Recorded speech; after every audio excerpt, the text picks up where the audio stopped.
Well, what's up, listeners? Welcome to Predator vs. Movies. I'm Alex, I'm Aidan. and this is a podcast where we discuss and review the latest movie releases.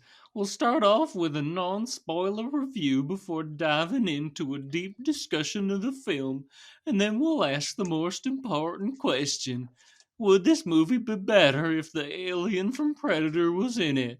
This week we'll be reviewing Bones and All with our special guest, Ryan. What's up? What's up? What's up? What's up? Yeah. Yeah. That's what we want. Anyway, so we're going to start off with our news segment. So first off, I think the biggest news of the week, Bob Iger is back as CEO of Disney. Bob Chapek was like forcibly removed. Basically, Battle of the Bobs. yes, it is. What can I say? What I heard was apparently he's been terrible, and he's been very like about money, and like trying to cut costs and stuff like that. Where Disney would never do things for money. yeah. Well, apparently, like Bob Iger, who's still got like shares in the company, he would have meetings around LA or whatever, and he would apparently frequently talk about how Bob Chapek doesn't like understand the soul of the company, Oh. and like so yeah, he Soul? thinks. Yeah. Yes. as Like in the movie? Soul 2020 Pixar movie. Yeah. Let's He go! doesn't understand the movie soul. Owned by Disney. Yeah. No. But he. So yeah, he actually does think this corporation has a soul apparently, because he thinks Chapek isn't doing a great job, and apparently Chapek has been like scapegoating people, and the person he was gonna scapegoat next was like, nah, fuck that, and so she turned against him, and she was like the reason why he got kicked out. Holy shit! I would love to see a Rogue One Andor type movie about that. Like, I think that'd be great. Anyways, I think like this is good. I mean, I don't like CEOs generally, so like lesser evil, lesser of two evils is what we're getting. But I don't really care. Like I'm just, yeah. All I've heard about Chapek is bad things. So Sure. Oof. I'm glad that he's out for sure. In other corporate news, DreamWorks has a new animated logo, Oh, yeah. or not even a logo. Like you know how the Marvel Studios intro happens, and they're flipping through the comic books, and then you see all their IP. Yeah. It's giving Look all the people, like, characters we have. You guys know Iron Man, guys. yeah, no, it's giving other companies ideas, and that's the worst thing that can happen. And so DreamWorks has one which has like Shrek. And, look at Shrek, guys! Look, we're Shrek. And the boss baby, the boss baby. The dragon, Mediterranean dragon, fucking I don't know. Oh, troll. Yeah, it looks terrible. It's awful. Yeah. I hate the world we live in, and it's great. Anyways, there's gonna be a Bambi horror film. Yeah. It's just the next in the series of like thing has entered the public domain. Yes. Okay. And then I never heard about this. I thought you were talking like Disney was making like a horror movie. I was like, what? That would be sweet. Yeah, that would be sweet. But no, it's like Winnie the Pooh is doing one, and the Grinch has one. Yeah. Santa has one. But yeah, it's exactly what Aidan said. They enter the public domain, and then people are like, "Hey, what if this character killed people?" Like, I mean, that's the best one to make a movie on, though. That one actually does her getting have some vengeance on her like dead mom. Yeah, that one has some validation. Yeah, there's some potential there. I think. I was saying the Deer Hunter. That's a real movie. No, I was thinking like how The Rock did Bambi thing in SNL. Like he should reprise his role as Bambi. And speaking of The Rock, let's go into the Marvel corner. The Marvel corner. Oh no! Thanks. Da da da da da da da da da da.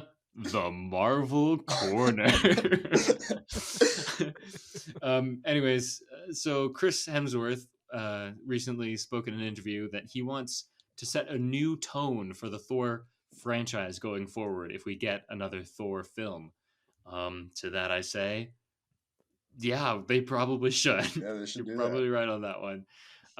Some quotes that I pulled where he said, he was saying that like this needs to happen, quote, just for my own sanity, which is fantastic.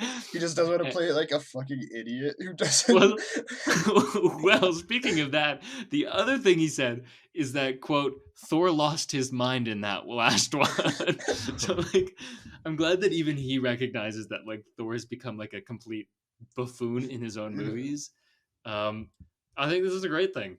Yeah. My question to you is, if you know anything about Thor lore by any chance, where would you take the next one? Or even like they don't even follow lore, just like based on like where the movie left off. Sure. How would you tackle a new one? I think I said it in an early pod. I want him to fight Jesus. Like I said it in the Thor 4 episode. I want Jesus to be a super Marvel superhero who at the end of it like is revealed to be good, but they fight like for the first 2/3 of it. That could be fun. I mean, Hercules is probably going to be in it based on the tease. So maybe they do like a not a demigod per se, but like the gods who are like champions of the people, and Jesus is just in there too. What if like Thor makes a new team of like hero gods? Yeah, Jesus is one of them. Oh god. This is our pitch. This is our pitch, Kevin. Thor, Hercules, probably Horus from Egyptian mythology. Yeah. Do like Chinese mythology. I don't know, like all the other mythologies. You can throw in Namor because he's Kukulkan. Yes, throw in Namor. Yes. Oh, that would actually be so fire though. I don't know. I think Thor. They could do a good Thor movie. I think they just need a writer and a director that actually give a shit. I actually think Taika could do a good job of it if he just tried harder. Well, Ragnarok was great, I thought. I liked Ragnarok too. It was fun. Alex is a Ragnarok hater.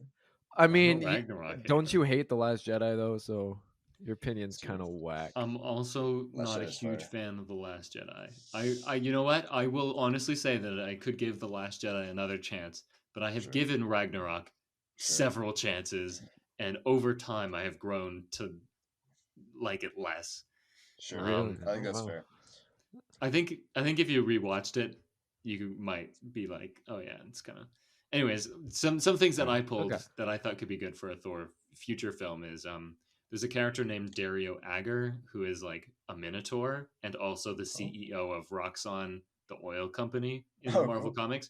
So he's like, the epitome of like terrible evil CEO, like that's so evil that they're actually like a monster inside. And I think that'd be so fun and like great for our current predicament. And then like in some of the runs that have him, he's a much newer character than other ones, but a lot of it has to do with like Thor wanting to save Earth and like exploring his attachment to Earth, where this character is like destroying the Earth. So that'd be cool. A human villain I don't think Thor has had one of those before. I think they've all been like gods and like aliens and stuff. Yeah. Elves. And elves, yeah. Anyways, also Minotaur connects to Hercules. I think there's a cool thing there. And also there's a new love interest in that same kind of realm. Her name is Roz, and she's like not the person from Monsters Inc. She's a S.H.I.E.L.D. agent. Mike Wazowski, you forgot to hand in your paperwork. I think they should literally just have her. I think they should. No, she's a S.H.I.E.L.D. agent, and she's like in the environmental science department of S.H.I.E.L.D., I guess. Anyways, I think that'd be cool. And yeah, other Marvel things. Okay, this is a rumor and potentially a spoiler. So if you're a Marvel person who doesn't like spoiler, Aidan, thank you. So we're going to be talking about rumors about the Thunderbolts movie and what that might be about. So what I've heard is that also slight spoilers for Black Panther Wakanda Forever. So we know Val is in it. So look at what Val was doing in Black Panther Wakanda Forever. She's going to be looking for vibranium. And the rumor is that the new vibranium meteorite is found somewhere. or recently crashes, and she sends in the Thunderbolts to go and retrieve it. Now, the interesting thing is it lands maybe in the Savage Land, which is a island of dinosaurs. Oh. What? Yep. Like located in the Antarctic region too, which is just interesting. And they're going to be fighting the Sentry, who is a Superman-esque character. So he has flight, super strength, super speed, and he's fucking scary sometimes. So I think this really is their version of the Suicide Squad. This movie, like, it's so obvious. I guess they haven't done it like that yet, but like the the Suicide Squad versus the Justice League, the game, it'll be kind of like that in that sense. Dude, they should have a line in the movie that's like, "What are we? Some kind of thunderbolt?" Oh my god! Yeah, they should, I think. Anyways, I think that's sick, and they're gonna get their asses handed to them because they just have guns, guns, and their fists. Yeah, that's basically it. They can shoot a weapon well. Anyways, I think that's interesting, I guess, but I'm still hoping that we get some more interesting characters on the roster, like as they get closer and maybe rewrites. And I also think that, you know, certain characters are going to be on the team, but they can't announce it yet because they haven't been shown in a series, or we don't know where their arc ends, kind of thing. So like, I doubt Namor is going to be on it, but like, I don't know. I've heard a character from Ironheart might be in it, for example. Oh, okay. Or if Armor Wars comes out before then, which I kind of doubt, maybe Justin Hammer, stuff like that. Oh. Anyways, to finish off our news segment, we're going to go into the trailer park. I don't know why I did that. And look at some of the trailers from this week. So first off, we got the soundbite for that one. Just you wait. yeah, wait for next week. Yeah. First off, we have Copenhagen Cowboy. Yeah, looks like Drive again. Yes, it's by the director. I was just looking at his name up, Nicholas Winding Refn, who directed Drive and some other stuff. And it looks fun. I think it was super cool. Like I like Drive. Yeah, Drive is cool. I don't like the director. Like I can't say he's a bad director. Like I've seen quite a few of his films. Like God Only Knows. Neon Demon. Yeah, Only God Forgives. Yeah. Neon Demon. I'm not a huge fan of him. I think he's got like a great stylistic like vision, but it's just the same shit again and again and again. Mm-hmm. Well, that's what I was thinking watching the trailer. It looks a lot. Drive. It's so close. Yeah. But I think you're right, and it's kind of like the Paul Schrader thing, where the last three Paul Schrader movies are all quiet, angry guys who journal and write into their diaries, and they're like weirdo guys who are probably going to kill some people. Like it's so funny. People have pulled like shots of the three characters doing the exact same thing from the three movies. It's very funny. I've seen two of them. Those were First Reformed, which is the best one, and the first one, and the Card Counter, which I didn't particularly care for. What was the other one? Master Gardener. It came out this year, and I haven't seen it. I've heard terrible things about it. Never even heard of it, to be honest. Master Gardener is about a reformed or retired white supremacist. Oh, the first Reformed, you might say. And he becomes a gardener, which is why it's called Master Gardener, I guess. Is that the one with Daniel Radcliffe? No. Is that the clip I've been seeing on Twitter? You know what I'm talking about? The clip of Daniel Radcliffe I've been seeing on Twitter? I have not seen. It's Joel Edgerton is the lead character in that one. And there's Sigourney Weaver. Oh, and Quintessa Swindell, who's in Black Adam. Anyways, I haven't seen it yet, but it sounds very derivative. But yeah, so Copenhagen Cowboy. I thought the trailer looked good at least, but it might fall into like, this is the same old. I'll watch it. Nicholas. Yeah, there's nothing wrong with it. Like they're fun movies. Yeah. It's just I don't care. And apparently, I don't know if I should name a name, but one of the profs that I had at UW said he met the director and that he apparently was an asshole to him. Oh, really? Really? Was that? Yeah. Or okay. Yeah. I love how we do this. No, I feel like that prof would definitely say something like that if he felt that way. Yeah. Anyways, another trailer came out this week for White Noise. I feel like there was a teaser before, but this is for sure a trailer. I think we saw images from it. I think we saw Adam Driver before. Maybe. Why do I feel like I don't know.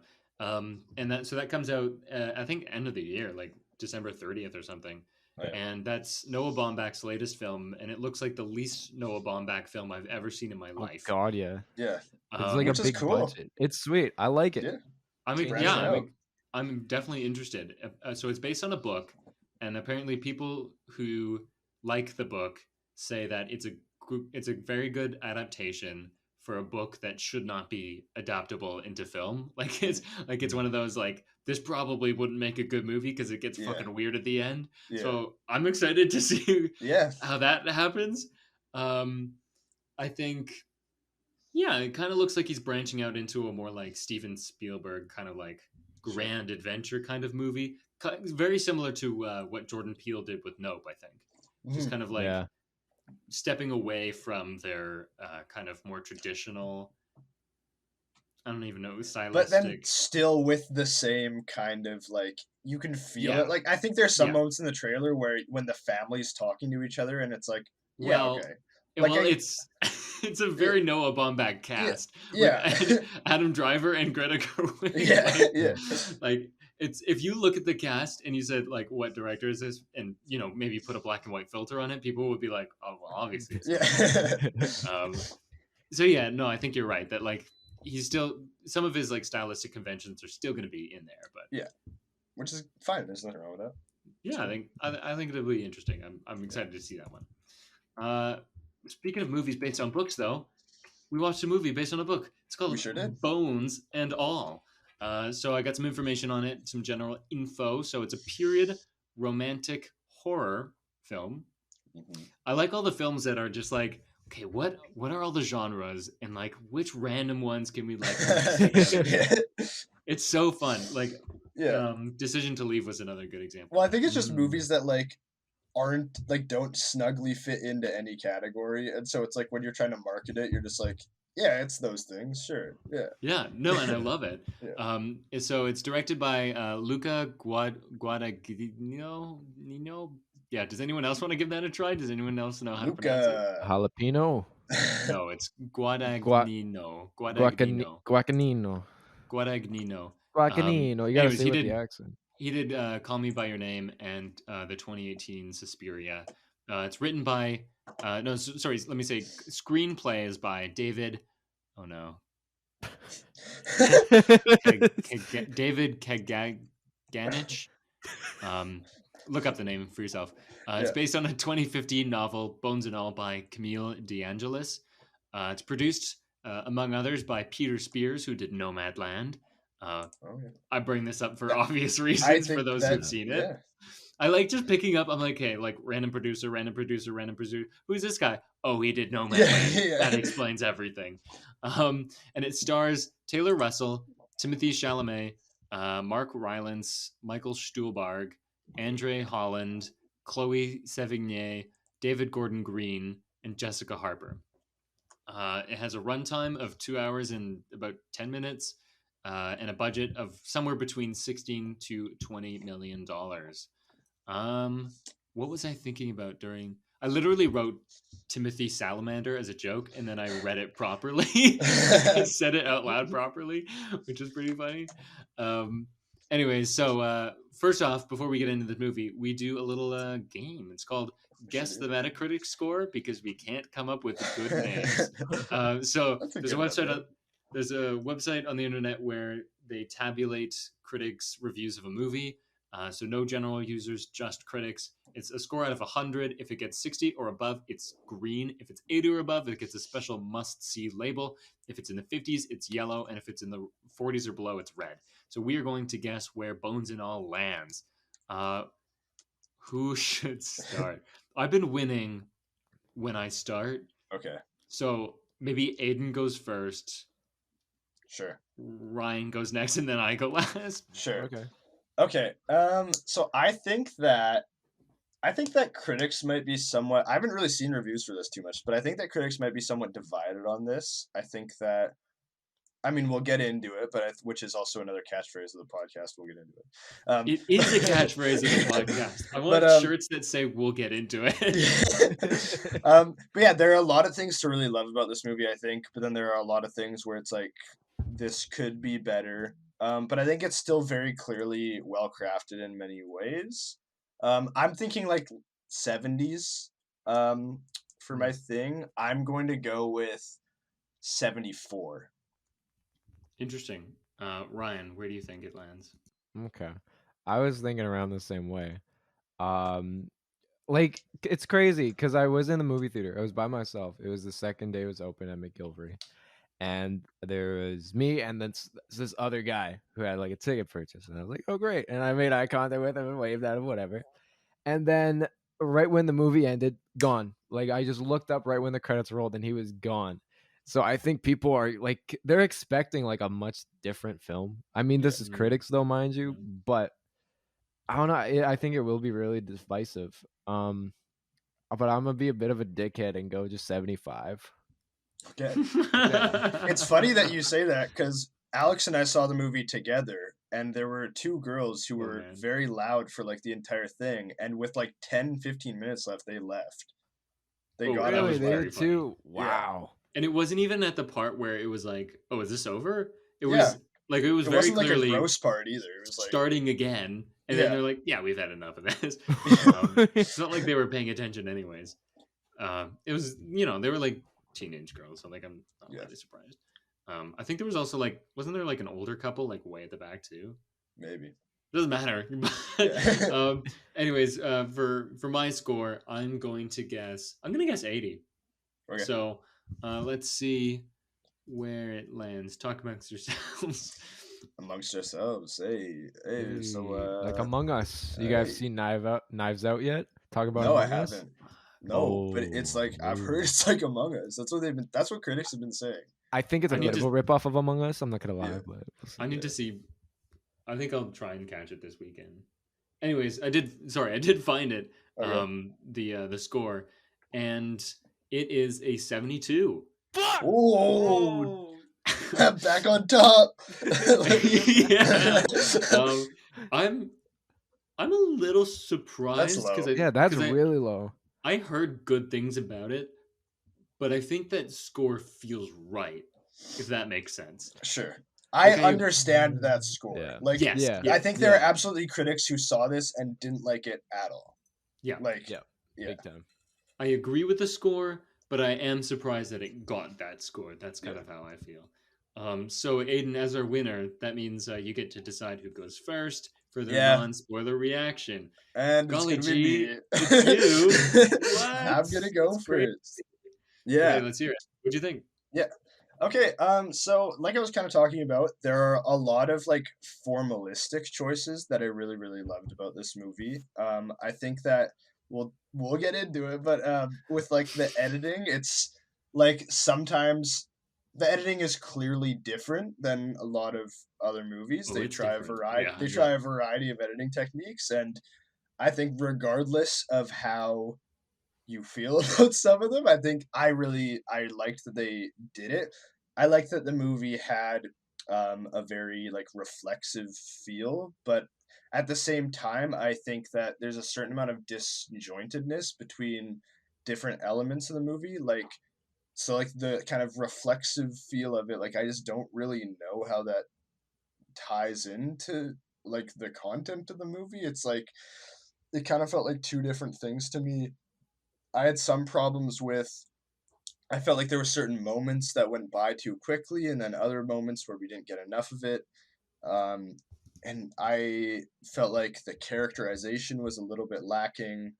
And I think I just wanted to connect to this movie more, and I wanted to like it more, because it's the kind of thing that, based off like the summary, I think is right up my alley. Like, I love this kind of movie, and I'll say it, this is also the kind of movie that I feel like I would write. Like, this is definitely like a me thing, like taking what, like, it's just a relationship. It's a relationship between two people dealing with things that everyone deals with, but like you're adding this There's absurd something element to it. Yeah, And that's it's very like it's very up my alley, but it's like not.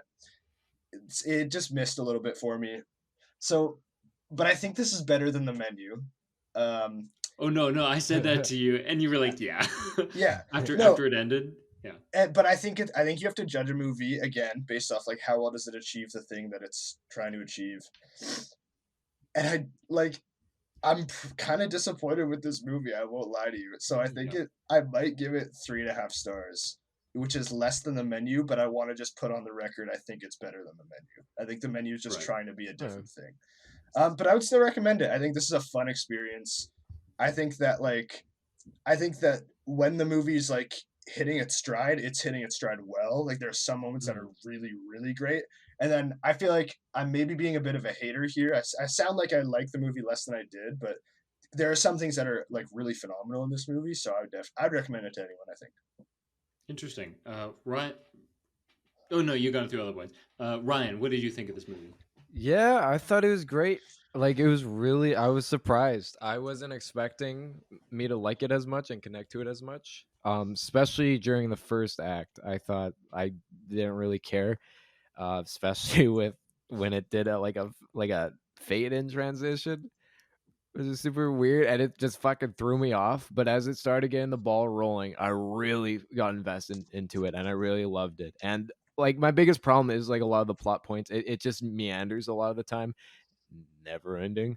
But it still works really great. And those are some of the best performances I've seen. Probably some of the best performance I've seen this year, other than like Banshees. Honestly, for me, Really? especially Timothy. Like he fucking killed it. Him, Michael Stolberg, like Mark Rylance, Stuhlbarg, yeah. Stuhlberg. Yeah, we'll yeah, work on that guy, Jakey boy. But yeah, like this fantastic cast. Love the way like the dialogue was very natural and very nice. And yeah, I just really loved it. Like I just kept getting enthralled back into it, even when it would like fall off. I just kept bringing me back in, and I loved it. It's not perfect by any means. It might be in my top 5 of this year, top 10 for sure. So I'd probably give it like an 8 out of 10, like 4 out of 5. Okay, interesting. Like a medium 8 out of 10. And would you recommend this to someone? Not everybody. I mean, most people I've talked to, like at work, I was saying, "Oh, I saw a Timothy movie," because a lot of people at work they love Timothy, and so they're all like, "Oh yeah, it looks great. What is it about?" I saw an ad on TikTok, and it looks like it's a romance movie. I was like, "Yeah, it's a nice little rom-com, you know." I think I would recommend it, but you have to know kind of what you're getting involved with. Like you gotta know that's like cannibals and all that kind of stuff. Because I think a lot of people will be put off by it, and that it is not necessarily art house, but does have a lot of those aspects towards it. So I would just go in with an open mind like that. But I would recommend it to most people. Cool. Yeah, I wonder if people go into this movie not knowing that it's about cannibalism. Like it's kind, isn't that like it's in the synopsis? I knew that months ago. But like a lot of people go into movies completely blind, right? Yeah. And they're just like, hey, my friend is saying, let's go see this movie with Timothy Chalamet. It's a romance, like, And then that's like, what the fuck is this? I knew generally what it was, and that first scene where we see the thing happen, I was still like shocked. Like I was still like, oh my god. I think I saw that in a trailer, but anyway, so I'll tell you what I think. I think Aidan and I, in one of these rare instances, were on the exact same wavelength for this movie, like the entire time. There's just like nothing that drew me into the story. There was no like hook, or like I was just like, okay, sure, they eat people and they like each other, I guess. Like, but like nothing like actively drew me into the story. Now I was never bored, and I was interested enough to like keep watching. You know, like I've had experiences in movie theaters all too often where I'm completely disconnected, and I don't think the movie was ever that. So it's kind of like a weird balance between being interested enough to pay attention, but still feeling so much of like a chasm between me and like what's happening with the characters. Um, yeah, I didn't find them really interesting. I didn't particularly care for how it was directed. There's a lot of weird decisions made. Um, I hated the editing so much. It was Really? one of the Wow. I hated it. It was Oh. one of the first things I wrote down. I just feel like it goes by too quickly, which is I mean it's a problem I've been having with a couple of movies recently. But um, you know, very quickly I picked up on like there's an allegory at work here, and we'll get into it. But at some point I stopped watching the movie like as what it was presenting, and I was watching it for like through the lens of the allegory, and doing that like I was like yeah like I'm okay with this. I'm interested, whatever. And then whenever it got back into like what's actually the story is about, like the cannibalism, I was like, oh right, I forgot it was a movie about cannibalism because there's large sections of the movie where it's not relevant, you know. Yes. And then like, man, that ending is just so tacked on and different from what was happening before. Yeah, I think that's mostly my thoughts. I will say I like that ending if it's set up to better, and I guess that's what you're saying. Yeah. But Yeah. like, I like that ending in and of itself. It's just like I I needed the rest of the movie to Yeah. lead to that better. Yeah, Yeah, and I I think agree. what Ryan said about it meandering, I think is exactly right. And I'll Yeah. get into like why I feel that way. And I think there's a very valid explanation, but yeah, so that's mostly what I feel. I agree with Aiden. I think I'm gonna give it maybe a 3.5 because like I didn't hate it, and that's the same score I gave the menu, but I think I enjoyed this one better. If there's just like there's not enough substance for me there. Um, and I don't know. I'd say like maybe check it out if you're interested in this sort of weird niche, but I didn't love it, so whatever. But now we are going to go into our fuck it's me the 2 minute synopsis for the movie, and it's me because I lost the. Okay. You want me to set the timer? No, I got one in Count you front of down? me. It'll be easier, yeah. Okay. How am I gonna do this? It's funny because I was literally in the theater thinking like, I hope I don't lose because describing the plot of this is gonna be so annoying. Did you have the Wikipedia? No, that's cheating, right? If No, I have didn't the- have it up. Okay. Well, this is gonna be truly me rambling on. Okay, here we go. Yeah. 3, 2, 1, go. Okay, so the movie starts off, and we meet this character who I don't know the name of, Marin. and she's a Marion. And Marin. Marin, that's not a Marin. name. And, That is her she's name. a high school student, and she has a friend, and she goes to a sleepover even though she's not supposed to, and she bites a girl's finger off. Spoiler warning, by the way. And she has to run away with her dad because her dad knows that she eats people, but she forgets, I guess. I don't know. And so they go to a different state, and we're told what state it is with some stupid subtitles, and we'll get into it. Yeah. And then he leaves her because he's a dick, and he leaves her a tape, and on the tape it says like all the information about her that she probably already knows but forgot, I guess. And eventually she meets this weird guy. His name's Sully, and he talks like the way I talked at the beginning. He sounds like Forrest Gump, and it turns out they're cannibals, and they can smell each other, and they can smell when people die. They have super smell. I don't know if they're werewolves or what the fuck is up with them. They're eaters. But they eat people, and then she thinks he's creepy, so she goes away and she finds Timothy Chalamet, and he's also an eater because they can smell each other. And they go on adventures across the American Midwest, and they meet Michael Stuhlbarg and a cop, and the cop doesn't eat people naturally, but he chooses to. Michael Stuhlbarg is an eater, and they run away from him because he gives off some weird vibes too. Lots of people with weird vibes and just running away from them for no reason. They keep going around the Midwest. Timothy Chalamet, his dad also left, but that turns out to be false. He actually probably killed him and ate him. He has a sister who he frequently goes back to like give her driving lessons. And eventually Sully comes across them again. No, first we find out that they're looking for the girl's mom, and she died, but then she wasn't dead, and then she's at a hospital. Yeah. And and she freaks out at them and she tries to eat her, and then she runs away, and then Sully comes back and he tries to kill them, and they kill Sully, and Timmy dies, and then she eats them. Probably the end. Oh god, that was really stressful. Did I miss anything? No, that was pretty much it. Yeah, that was good. Yeah, it's funny because like not a crazy amount that is of great importance happens in the movie. No, but it's also like it also feels like what happened. You know, I don't know. Yeah. It's a lot of eating people and also a lot of time between eating people. Okay, so now we're going to get into our full discussion of the film. So first off, let's talk about the directing and the cinematography. I think this was one of the things that I had a problem with on and off. Like sometimes I was like, "Oh, this is actually really nice," and then other times I was like, "I don't care for this particular thing." I don't know how I would describe it generally. I think something that I noticed was that they're maybe trying to shoot it kind of like an 80s film in some ways. So like what specifically those like zooms are very 80s. Oh, I love those though. And the I love that. That was so I loved both of those things so much. Those were two things that I thought were great.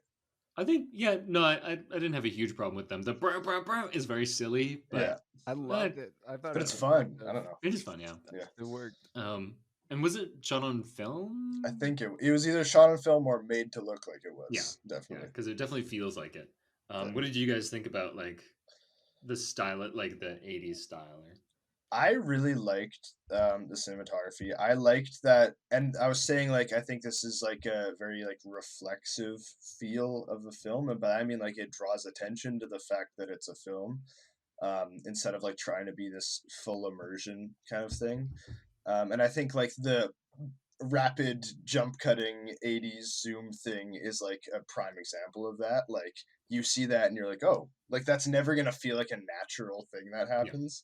And I like that in theory, and I liked it aesthetically, and I thought that the composition in a lot of the shots I thought was incredible.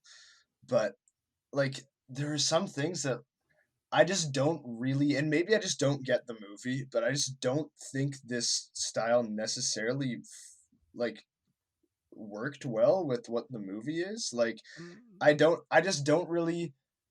One of my problems is I felt a big disconnect with the main character. Like I didn't, absolutely. And I think that my problem is more writing than anything else in that category. But because I was thinking, like this is all. I promise I'll finish my ramble. But like, is there a specific scene you were thinking about? I'm just like I have a scene in mind personally about what you were talking about. Well, like, I can make distant. I can make a broader point about like why I feel like I was distant, and that's that. So when I was watching the movie, I was trying to think like, okay, I don't feel connected to this character, and I was trying to think of why. And I was like, is it because this movie has this kind of reflexive quality to it? And so I was trying to think of another movie that is kind of similar in that it's very absurd and that like you feel that it's a film. And what I thought of was Twin Peaks: Fire Walk with Me, which is a movie that I love. And I felt drawn to the character the entire time. And maybe it's because I've seen the show, so I know who she is, whatever. And I was thinking like, I think the reason is in that movie, there's so much of we're just sitting with the character and they're talking about something that isn't necessarily the main plot, and they're like, and we're just sitting there and we're just sitting with the characters. I literally wrote, and they start doing this in the second half of this movie, and I literally wrote in my notes, I said, yes, landscapes and sitting. Because like the movie needed more of that. The movie literally needed more of just shots of landscapes and establishing this idea of like where this classic American idea of we're gonna tackle the countryside and we're going to explore and find ourselves in the process. It needed more of just sitting in beautiful landscapes and just being with the characters. And there's a great scene between the two main characters where they're out west and they're in the American West and they're doing that towards the end. And it was great. And I started to like the movie a lot more in the second half because there was more of that character focused detail. Yeah, I think the Badlands scene, and I think it was in Nebraska. It was in NE. So I think that's maybe Yeah, it's Nebraska. Nebraska. I don't know if it's technically the Badlands, because I know that's for sure in like North and South Dakota, and I've been there a bunch. But that was the best the movie looked. Yeah. And I Yeah, think at by that point I far. was like, wow, like this is fantastic. Yeah. And I think I had forgotten, but there are a couple, compositions and frames that are very, very nice in this movie. Yeah. But like speaking to feeling like a disconnect from the character, I noticed in the scene where she's, I think it's like when she's at the home with Sully in the beginning, and she's trying to figure out what's upstairs in the bedroom. That's the first point where I was like, this is filmed all wrong, in my own opinion. As a director, like there is no wrong answer, but like it felt weird to me in that, like, so like think the shot that I'm thinking of is it's a wide shot of her at the stairs, like sniffing for the human up in the right. And I was like, why are we not with her in this moment? Yeah, sure. We're so separated. And I was just like, what, like a POV or a shot that's closer and like looking down on her from the stairs. Yeah, I was gonna say like flip that 90 degrees and make it down the stairs. I think no, I agree with you. I think even like that step closer. I felt the exact same thing in that scene. Sorry, Ryan, I know I'm cutting you off, but I felt that exact same thing in that scene where I was like, I understand this is a pivotal moment for her. Like she's turning and she's starting to kind of accept herself, like in this scene, and I'm not there with her. Yeah. I think you're right. I think that's a lot of it. Just kind of like camera placement. Yeah, Ryan? I disagree with that though. I think the disconnection was perfect for this and what it's trying to say, because these characters are like complete outcasts. Like we're not supposed to connect to them because we're not like eaters and cannibals and shit like that. So I think that disconnect really worked well with this. I do agree with a lot of the shots, and there could have been a lot better connection with the character, like that stairway scene. But I think for a lot of it, it was like perfect just to keep that like distance from them and truly know how they feel and what they're going through.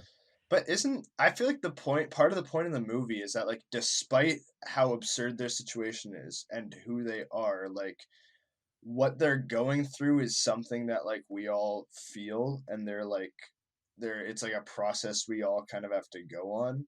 Yeah, and it's yeah. like people would call that love normally, but yeah, it's a process. No, but like but it's like it's also like finding yourself and stuff like that. Like it's more than that. Like, and it's like slightly coming of age. It's just that's what I'm saying. Yeah. But like, don't you think that like the point of the movie should be trying to get you to empathize with these people who are doing this awful and absurd thing? Who Yeah, in theory but should from be a disconnection though. Like I don't think like if it was truly connected, like I know what you're saying and I agree to some point, but I think it really worked to have that distance instead. Okay. Interesting. Like I totally respect that. I get that. Like for most people I think would agree, but I really like the disconnection. I thought it like worked really perfect. And I was still really connected to the characters, and like I really love the characters and didn't want them to like die or anything. Sure. But I didn't want him to die either. I liked him enough that I didn't want him to die. Yeah. But yeah. But I think it worked.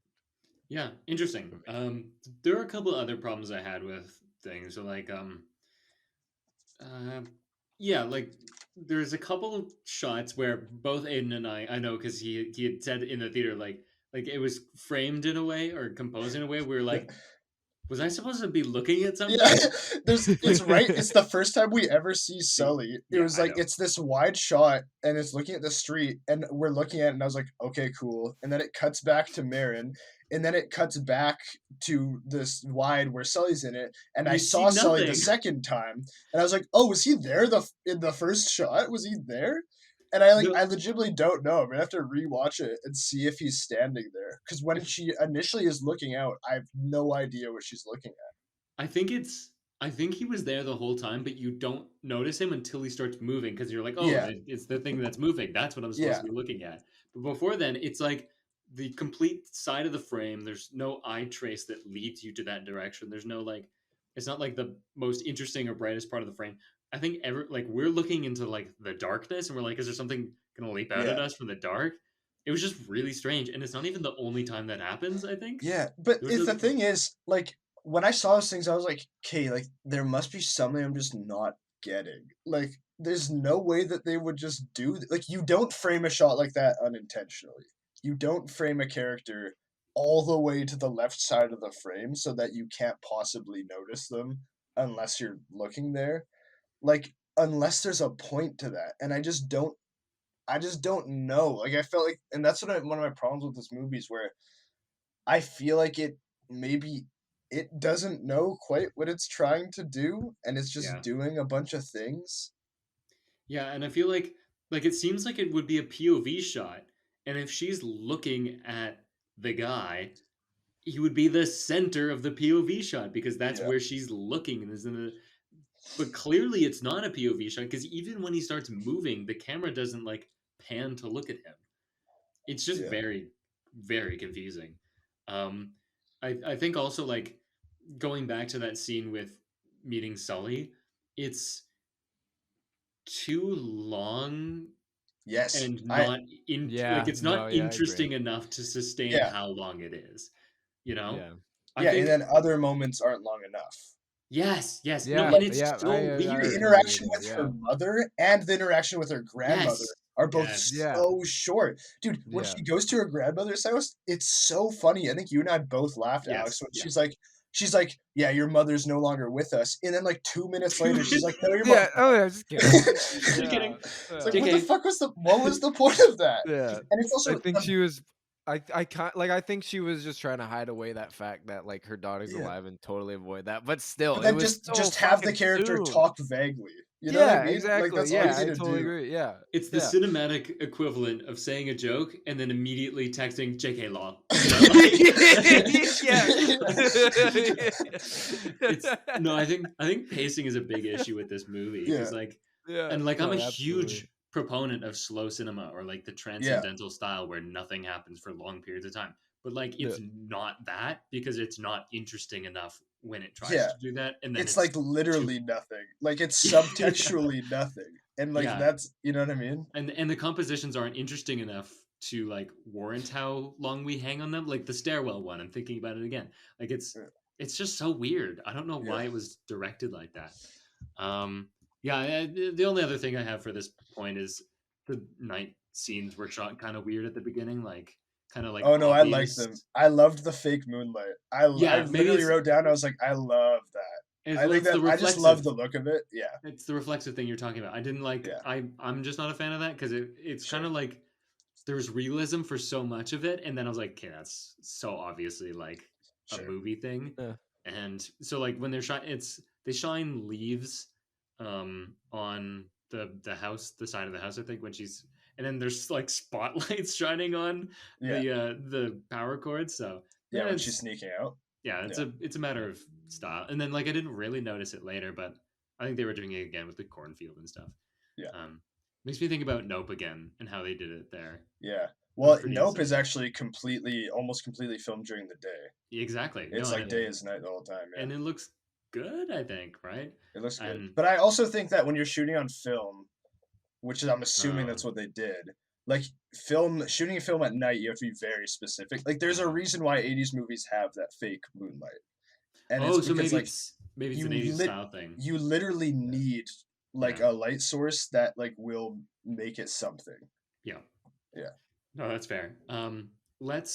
We kind of talked about this, but like let's talk about the editing.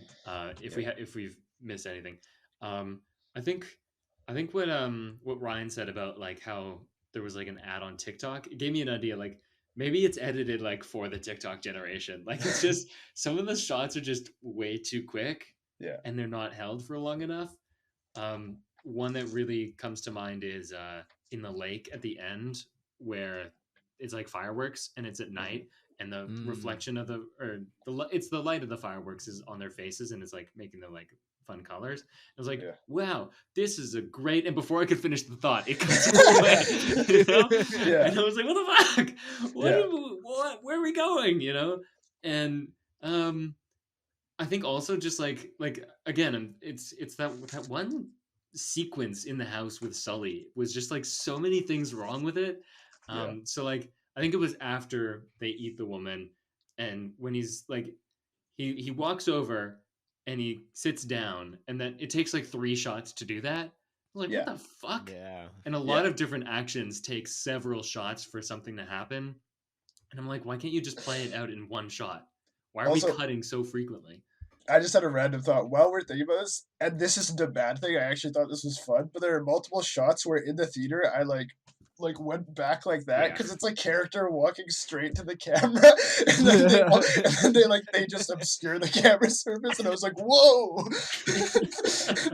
But I thought that was kind of fun. I'd really I can second that. That did happen, and he Yeah. did say "whoa" out loud. Ryan, what did you think about the editing? Do you have any thoughts on that? I like it worked. Like I do agree completely with what you're saying, and it just it just cut too quick.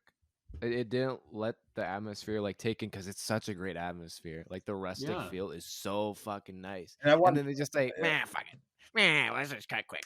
Like it kind of pissed me off watching it, but it wasn't too distracting for me to like totally pull me out the film.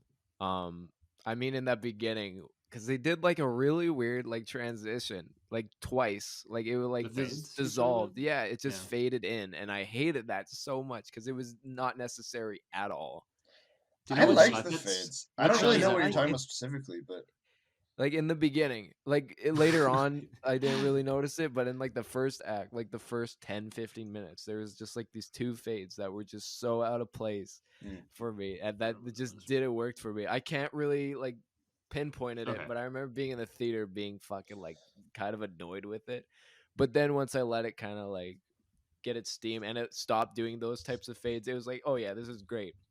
Especially with that like three like do yeah, I love that. that it was Yeah. so fucking good. Like I was like so giddy when I saw Yeah. that shit. Yeah, I'm usually not a fan of fades. So much that like I was watching The Shining for the first time a couple months ago, and I was like literally every scene fades into the next, and I was like, oh my god, fades central over here. Stop fading. And I didn't notice it so much here, but I think, and I mean that kind of like illustrates my point is I think it's natural to the time period that they're trying to mimic with the Yeah. the 80s style of filmmaking. So, The Shining is made in the 80s. They use fades back then. And so I think any fades they use here is a stylistic choice that's reminiscent of that era. Aidan?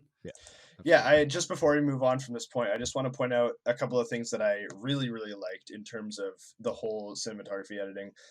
So there are a few times where scenes are covered differently than how this scene would normally be covered, and I really, really enjoyed it. There's one scene, it's like when Timothy Chalamet and Marin first meet, and they have a conversation in the truck of the guy Timothy Chalamet just ate.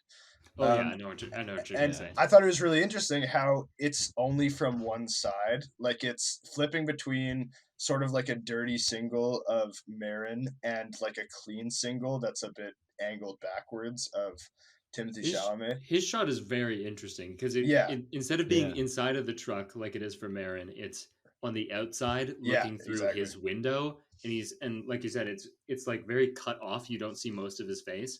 It's very like he's not in the conversation like she is, I think. Yeah.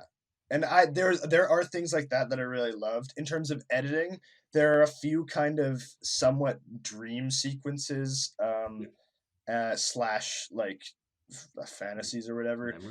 Memories, and those I really liked the editing for. I really liked the shots. They were quite evocative, of just like they made me feel like it felt like kind of a memory where you're missing the context, and like there's something more to it, and the way it cut between it, and we don't quite get the context of everything, but you get enough of a sense. I really liked those. So I will say, like, and then also one more thing, there is like other compositional moments.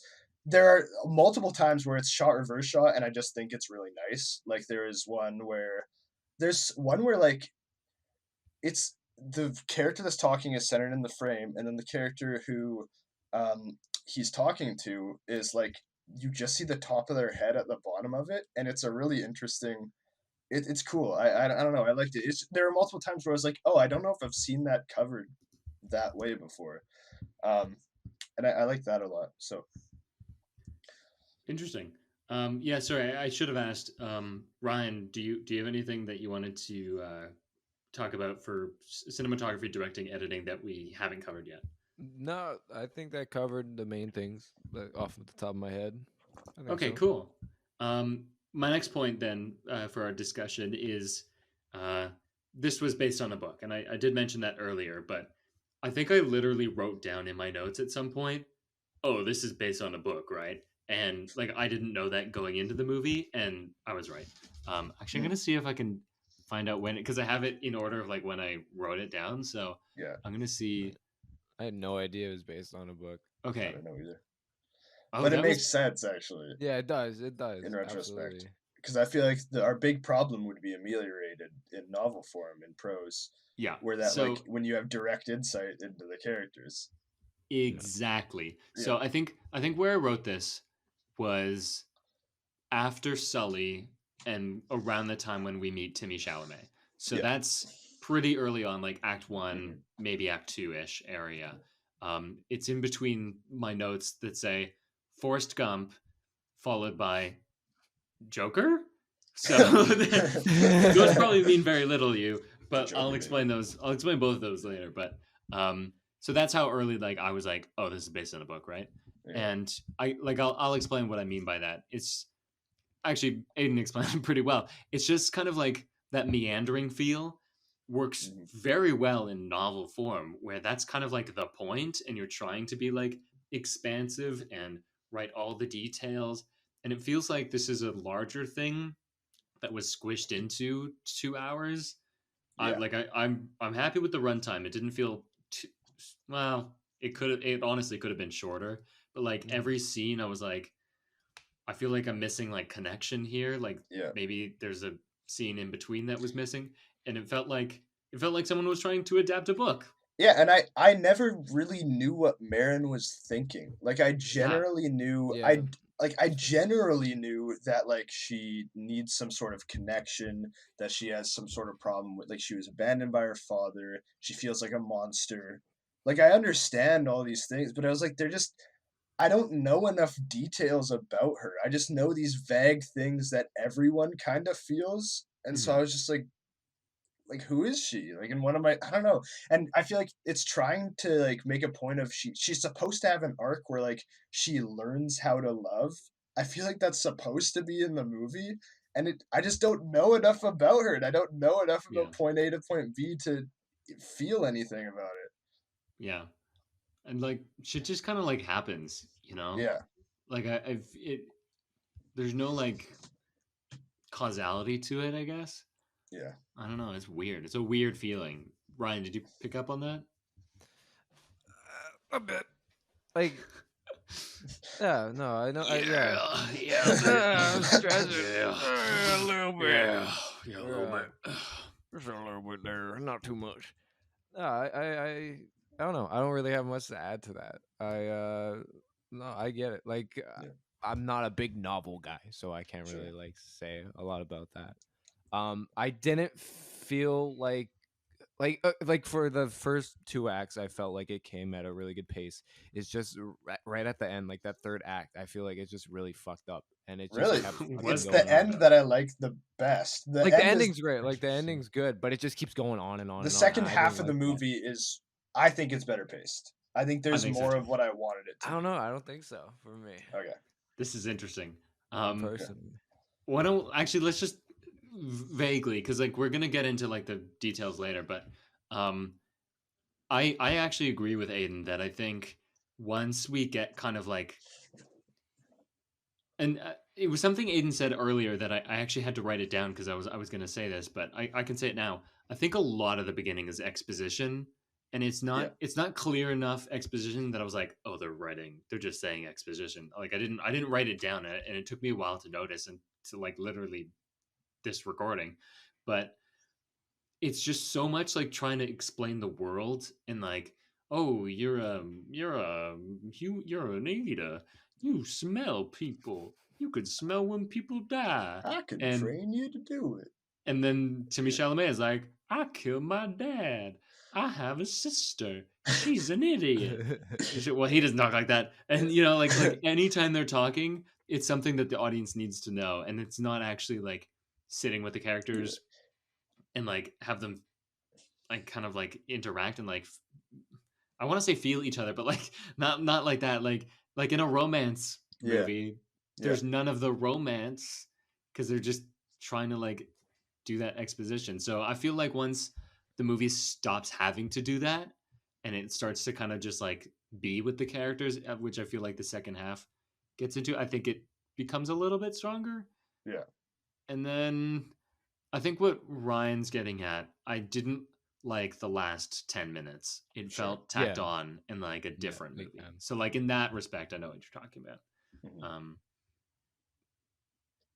We're all stroking our chins. Any good point, Alex. Any refutations? Is that a word? Well, I guess I'm the only person who kind of disagrees about the end, but I do agree it feels like a different movie. I think it's just like I wanted the rest of the movie to build up to that more because I think that's a good ending. Like I think the ending of like because in a love story where it's like you think of love as this all-consuming thing, and it's like they're now in love, and he's telling her like I want you to eat me, like as his final act, and there's a better movie would build up to that moment so that you'd feel it as like this poetic thing where it's like I love this person and I want to give everything I am to them. I want to eat them. Yeah, no, I get that. I want them to eat me. Like well, it's both. I think. Sure, but like, sure. I just like that, and I like that it's vague because it doesn't really matter if she literally did it. Oh, like, she bones and alled him for sure. And I like the last shot, but like, I think it's very nice, but. It's like this. It's the one that's zooming in. They're sitting in the field again. She's hugging him from. Oh right. The back. Topless, yeah. And then, but yeah, no, I just wish the movie built up to it more. That's fair. Yeah, I think the whole I think Mark Rylance did a great job. I think the whole way that Sully was introduced was like I feel like his whole story arc I didn't like at all. Yeah, I agree. Like he did fantastic, but he just keeps popping in. Like, oh, right, we still got a movie, and we still got this character that we gotta like introduce. And I think every element of this movie feels like that, where it's like, oh, we have this. No, I don't agree with that. No, I think the cannibalism feels like that. I think the romance feels. Okay, hold on. Shh. One person at a time. Let's hear from Aidan. Let's hear from Aidan. Okay, I'll go. I think the cannibalism feels like that. I think the romance feels like that. I think her issues with her parents feel like that. Where they're here and then they're gone, and then it's like we remember that they're back. I 100% agree. It's like I said earlier, like where I was talking about the allegory, and I was like, I was watching it through the lens of the allegory, and then every so often I was like, oh right, they actually eat people. They're not actually. It's not actually the allegory. They eat people because I completely forgot. So I think you're right because it's just like every so often somebody's like, remember me? I'm back. I've been smelling you this whole time. But Mark Rylance is great. Yeah, he is. Yeah. I 100% believed his creepy, weird performance, but it's very strange. I think I gotta disagree with that though. I don't know. Like I thought it worked really well. I like the family stuff with the mom. I feel like that forgot about that too. Yeah, I totally forgot about it. But I feel like if we just spent the whole movie like them, like, oh yeah, we're cannibals, I wouldn't really feel connected to them at all. But it takes a lot of time in between, and I like that time in between. I feel like it really like it was great, and like I really felt like they were like falling in love with each other. But then when Sully kept coming back, it was just like fuck off, You didn't need to be in him for that long. Like I think it's just I didn't like that part, but every other part I feel like it worked well enough. Maybe not perfectly, like the romance and the parent stuff was not that good, but I think it worked really well with trying to juggle all these different things. But when Sully stuck his little head in there, it kind of fucked it up. So Okay. Yeah, I mean, I do disagree with you, but like, I respect. No, that's fair. Yeah. That's fair. Sometimes we reach an impasse, Yeah. and I think we should do like a thing for the pod, like impasse. Moving on. We'll workshop it. Yeah, I'll figure it out. I think now would be a good time to talk about that allegory that I keep referring to. Sure. So at some point I was like, okay, very clearly this isn't a movie that's supposed to be about cannibals. This is about something deeper. And so what I think I picked up on is that it's a queer allegory. I don't think it's that like obscure. Like I think it's fairly obvious. Like I don't want to be rude if you did, like if someone didn't pick up on that. But I mean, there's the scene where Timothy Chalamet is like jerking off a guy. So like, also the very beginning. Yeah, like, exactly. Yes. Like between the main character and the girl under the table. Like I think so. Yeah, I think the idea is that I almost wonder if it's specifically a bisexual allegory. I'm not certain on that, but I think it's very interesting that for a while, Marin is only eating girls. Like, so she eats the girl's finger at the sleepover. That's being discovered at a sleepover is a fairly common thing. And Timothy Chalamet is eating only guys. I'm trying to think, what was the first? Oh, the first one, when we meet him, he's eating a guy. Yeah. And then there's the carnival worker who he's very clearly flirting with. There's the bit where they're talking about, was your first time a babysitter? And I think that's also like a very common thing because typically, or not necessarily typically, but often you'll find that, you find a babysitter who's like the same gender as your kids, I think. So then if you have a child who's like homosexual, then it's like, oh, here's this attractive person who's the same gender as me, right? Sure. So I think that was interesting because they both said that their first time was a babysitter.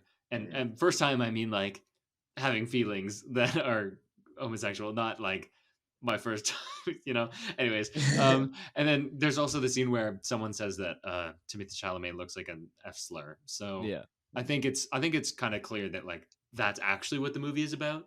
And it's it fits into like, what's his name? Luca.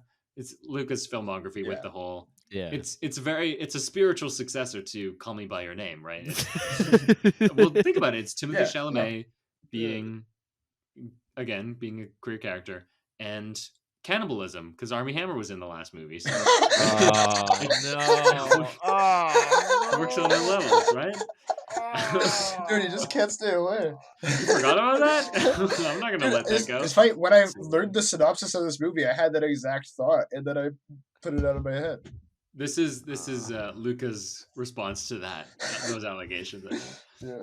Anyways, what did you guys think about the allegory? Yeah, it's a kind of a similar thing where like I almost felt like I also picked up on it, but I was like, I almost feel like that this isn't what the movie's focusing on, because again, I don't really know what its point is, if that's what it is. Like, I think it's trying to be like love is this consuming thing. Like, it's trying to compare love to consumption, but I don't get it. I don't understand. I just feel like we don't know enough about the characters, and we need to feel what they're feeling more to get this experience. Yeah. I think that's why like I think it's a bisexual allegory, because it's the love story between people who are opposite genders, but they also have, homosexual desires as well. And so I think it works out that way. But like for me, it was Sully, where I was like, okay, he doesn't fit into this at all. Like it doesn't make any sense. At the beginning, I was like, maybe he's like an older queer person, and he's like, telling her like, this is what life is like, and I think there's like some repression, and he felt shunned and stuff. And I think it's coded within his character. I mean, the braided hair thing is really weird, but like I was able to look past that, and then he shows up again, and I was like, okay, he's like a mentor figure. He's like the gay Obi-Wan who eats people, and like I don't know, and like I always saw him as like, oh, he was just like yeah, he's weird, but he's like Forrest Gump weird, like harmless weird. Clearly I was mistaken on that bit, Yeah. on that particular adjective, because not harmless, very creepy, dangerous, so I think if you just took out the weirdness at the end, like, it Yeah. works. I Well, don't what know. I saw the character as being is that like he's like I think a lot of movies about like seeking connection, right? And saw him to be like an example of someone like deprived of connection for a very very long time, and like Hmm. what that has done to him, and he's now very desperate, and he's kind of turned violent as a result of it. And Okay. then I think that there's like I think that's what like the hair is about. Like it's like this line of connection between people. Again, I don't really understand what the Yeah. greater point is. There's also in the beginning there's a lot of shots of telephone lines, and I think that that's intentional. It's this Oh, idea of like connection across this like America. this thing that like hides in plain sight. So maybe and like there's this connection across the country, and I don't know. Like you don't, and by hides in plain sight I mean you don't notice when you see a telephone line. It's just a normal thing, Yeah. even Yeah. though it's been put. I don't know, but I don't. Again, it's this thing where I don't really get the full picture. Yeah, no, I don't think I've actually considered, like, what is the movie actually trying to tell me, other than, like, yeah, like, I think I kind of, like, subconsciously understood the, like, love is all consuming and kind of thing, but I I for to be perfectly honest, I've completely forgot about the telephone lines and the fact Sure. that, like, it opens the movie. Yeah. And actually, you know what? The Do you think paintings it's open the movie. Paintings. Do you Yeah. remember yeah, that? of telephone lines. Yeah. Yeah. Yeah. So Yeah. I think it's interesting that, like, that's how it opens, and it ends with the bad lines, bad Bad lines lines. without telephone lines. You'll notice. Hmm. So maybe there's something about that, and, Yeah. like, trying to get Mm. away from the telephone lines. Couldn't tell you, Yeah. because, like, I don't know. Yeah. Anyways, Ryan, did you have any thoughts on this allegory idea? Yeah, no, I totally agree with it. Like, it was pretty obvious from the beginning that is like bisexual. And I mean, setting it in the '80s too, when Yes. everyone was kind of like fucking scared, especially with like the AIDS and everything. Yeah. I'm not sure if that's exactly what they're going for. I didn't pick up on anything like that. I also at first thought it was like a drug use too, like addiction. Okay. Yeah. Um, Hmm. and I was thinking, like, okay, so there's this picture, like the Florida man. You guys remember, like, a couple years ago, with this Florida man, he like ate someone's face, and everyone thought it was gonna be Uh, like a zombie attack. Mm. Yeah. So there's like Vaguely. a Yeah. yeah, so there's like a picture of it, and seeing that old woman when she got like her face eaten out, it looked exactly like her. So I was thinking, oh, maybe it's about like bath salts and shit like that. And I was like, yeah, probably not. yeah, And it's a then at movie the about end bath though, salts. but at the end though, There's a bath. Sully, there was a bath. It's about bath That's what I salts. said about bath salts. We No, cracked but the code. boom, the Da Vinci Code. No, but no. I do think it is a lot about isolate, like kind of feeling isolated, but Mhm. there's still being that connection, without you like realizing it. And I think it, yeah, I think it was well executed enough. I do wish that they kind of like, made it more clear, but I do like the open-endedness to it, you know. Um Yeah, and I started thinking, the whole, like, idea of being, like, kicked out of your home, right, by your Mhm. family, and, yeah. so Timothy Chalamet isn't welcome at home. He isn't welcome even in his town, and I think that's, like, just like the American, particularly, like, the Midwest. Mhm. I don't know if that's where our main character starts out. What were the acronyms? Where does What she was the start out? abbreviations he Was it started? in I don't know. Was it I don't know. Virginia? Maryland? No, Maryland or I don't Michigan. know. Virginia. Yeah, you're right. it was It was Virginia, yeah. VA, It was and that was the VA. first time. I Oh, mean, we'll talk Like, about the titles in a yeah, yeah, second. yeah, yeah, yeah. It yeah. was VA. Yeah, You're right. yeah. So yeah, I think there's, like, something there about, like, being, like, kicked out of your home, and, like, the dad's like, yeah, I can't Mhm. help you anymore, so he leaves, and also this idea of, like, her mom being like, yeah, I didn't know my mom also did this, and she couldn't stay with my dad, Yeah, and she went to a mental hospital because she thought it was, like, something that could be cured.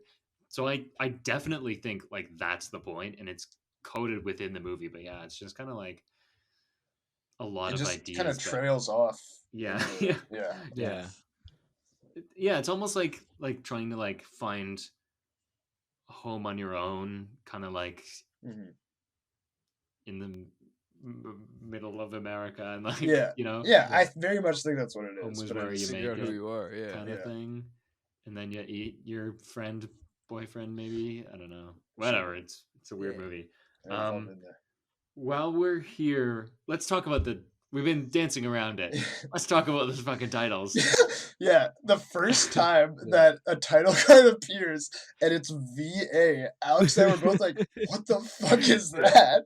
Like, we both like laughed out loud in the theater. 'Cause I thought it was a watermark. I thought we were watching a screener version of the movie, and this is like the production company, and it's like you can't see. I thought there was a mistake. Yeah, it's very much not non-American friendly because we're like the whole time. Every time one came Yeah. up, Alex and I were like, "Okay, what state? Like, where are they? What state is that?" Yeah, And, like yeah, VA, God, yeah. and then it was It like the became- next one was like MD, and we were like, "What the? They're doctors? Like, I don't know."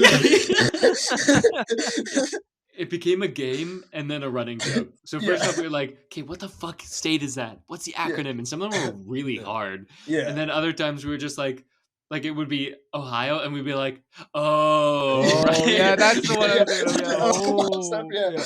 And then when Oh.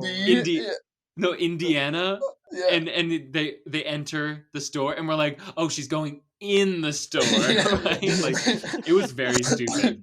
The joke Yeah. we started And then making. also the months are the same thing as the place. Like they're literally the exact same title card, and it's like, but I not don't- an acronym. Like, it was the full month. Yeah. Man, it's so silly. I don't know why. And isn't the director? Is he Italian? He's not from America. So think he's Italian, I don't know why he did that. he's like, 'Cause yeah, I this is what understand- Americans do. To some extent, I understand. Like again, it's like that classic story of you go out to the American Midwest, you explore America, and in the process you find yourself. So I get the idea of Yeah. like calling attention to the fact that they're going all over the place, but just Absolutely. like do it better. Yeah. It's so weird. Us Canadians, we can't handle it. Yeah. I think Ryan, you wanted to talk about some sound design. Yeah, just Let's hear it. briefly. I thought the sound design was fucking fantastic. Like It's from pretty the first crunch. Mhm. Yeah, Like, it is. it just like it gives you such a visceral Yeah. reaction to it, and it's just it's so fucking good. Yeah. Like, because I like without the sound being that good, like I don't think I would have been put off by that beginning and be like shocked. Yeah. But since it was just such a good like, I was like, Yeah. oh Yeah. god, oh shit, and then Oh my it's God. just like it's so good. Yeah. Like everything about it. Every And it time just- they were eating, I was like cringing in Yeah, my seat and like, visceral, like- oh, Oh, like that's the so slurps and gross. shit. Yeah. Oh, And I agree. That was really great. Yeah. yeah.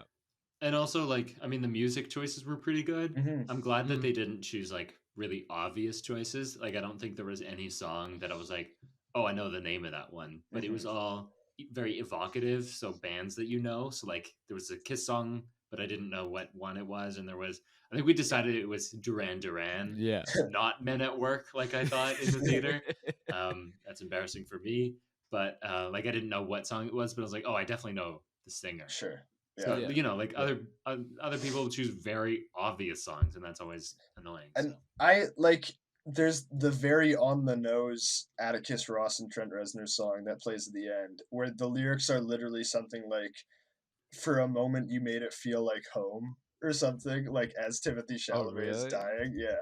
Oh, And so I think like that Yeah. idea of like they found a home, like I don't know, like I was just like, I don't know. I kind of went back and forth on that, where I was like, you don't necessarily need to make everything not obvious, but I feel like that's maybe beating us over the head a little bit. Like I understand that that's what the point of this is.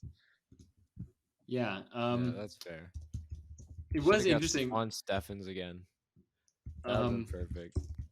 Oh, what was I thinking of? When you saw it was Atticus Ross and Trent Reznor, you were like, oh yeah, for sure. Like, at what point, or like, what about the sound or the score did you? Yeah, like, so I you don't knew? know. I couldn't tell you what it was, but like it reminded me of The Social Network specifically. Yeah, Like, that's what you said. Yeah. like throughout, and it was like mostly in the first part, and I think it's kind of like this like more low key like it's not a melody you would get in your head, but it's like these somewhat like low frequency like noises, Yeah. and it's like that kind of feeling, and I think that's why I made that connection right away. But yeah.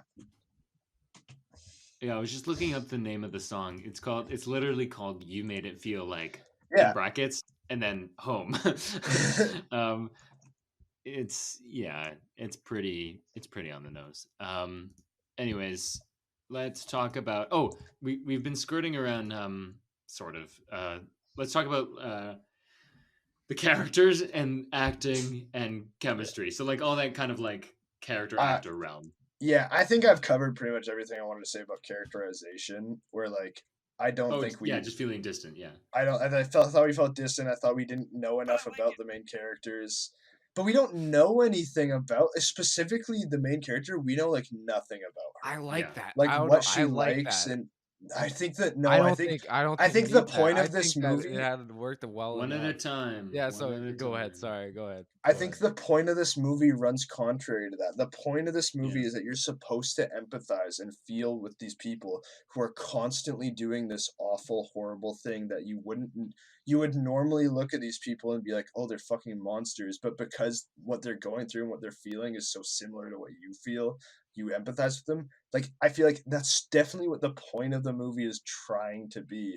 And yeah, because it's a queer allegory. Yeah. And, I mean, maybe careful with the word monster here, but like like the idea of here are these people that you should empathize with, even though they do something that you don't consider normal, right? Yeah, I think I think it's important that you empathize it's trying with to these like people.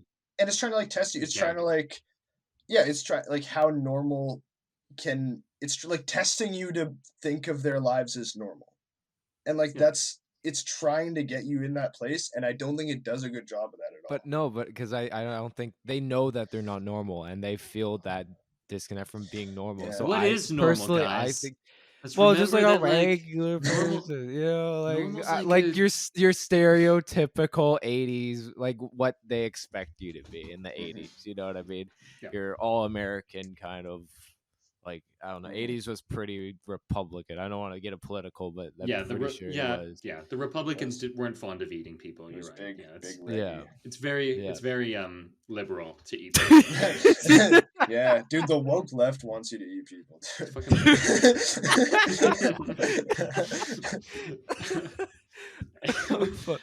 This is the issue with the allegory. I keep mixing it up with the actual text of the film. I have a hot take for you guys. Sure. I don't know how I felt about the acting of our main character. I kind of felt the same. Thank you. Okay. Really? Wow.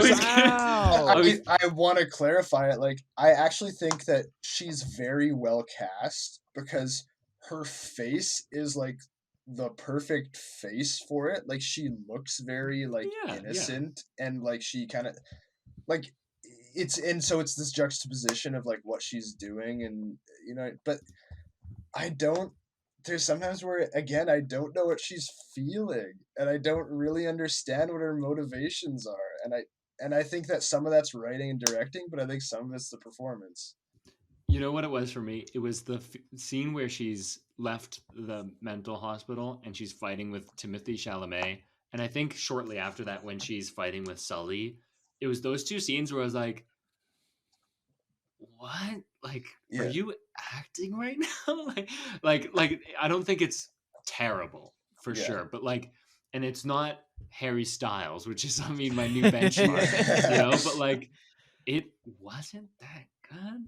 And I mean, maybe it's just because she's being put up against Timothée Chalamet, who's like actually like pretty good. I think he's great in this movie. And Mark Rylance, who's amazing in this movie. Yeah. I think her character is the worst written though, because like you're talking about after that moment where she meets her mom, that should resonate throughout the rest of the movie. It drops out. It's nothing. It doesn't exist after that moment. And I think that's in the writing and directing, where it's like, this should have affected you so much, and we should get an insight into how your brain works because you went through this, but we get nothing. And so to give her credit, I think it's writing and directing too.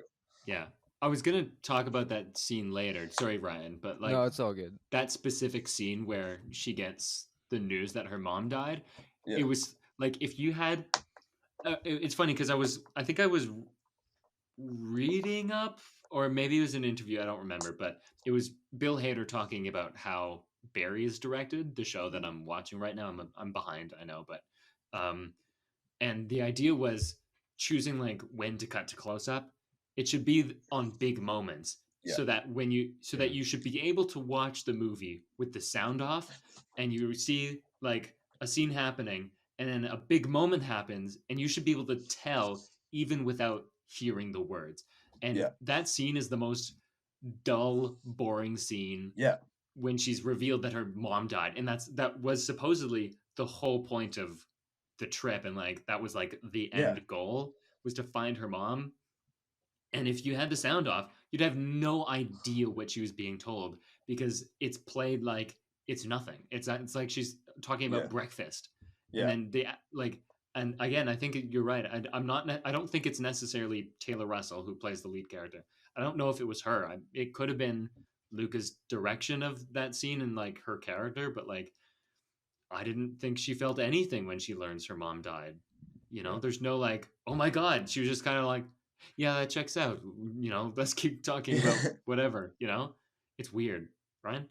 I think I don't know. I disagree. Respectfully, I disagree. Fair? Like with that scene, I definitely understand why. I mean, maybe she just expects her to be dead, and she's just trying to find something to live for. And then she meets Timothy. So when she freaks out, that she actually has someone that she can love. That's not her mother. But I do think that I think maybe that's why I like this film a lot more. Is that I felt the performances much more than you guys must have, which is fair. I mean, it's like it's a hard thing to just connect to. It's very subjective when it comes to that kind of stuff. And I feel like anyone else really that I would agree with you guys that it just falls flat. But I feel like she was really in that moment. I could understand not everything that she's going through, but I get it, and like I can like I'm trying to think of the right word. I can feel that, I can, yeah. Sure. It's interesting because we're coming at this from different lenses, right? Like Aiden and I are coming at it from the filmmaker's perspective, and Ryan, you're coming at it from like, yes, a filmmaker, but also like an acting. Oh no, I guess Aiden's an actor too. Yeah, Sorry, but I don't forget. really act. Ryan definitely acts more than I do and is more in the acting space than I am. So like, very vaguely, but I think it's interesting that Ryan actually appreciated the performances more than we did.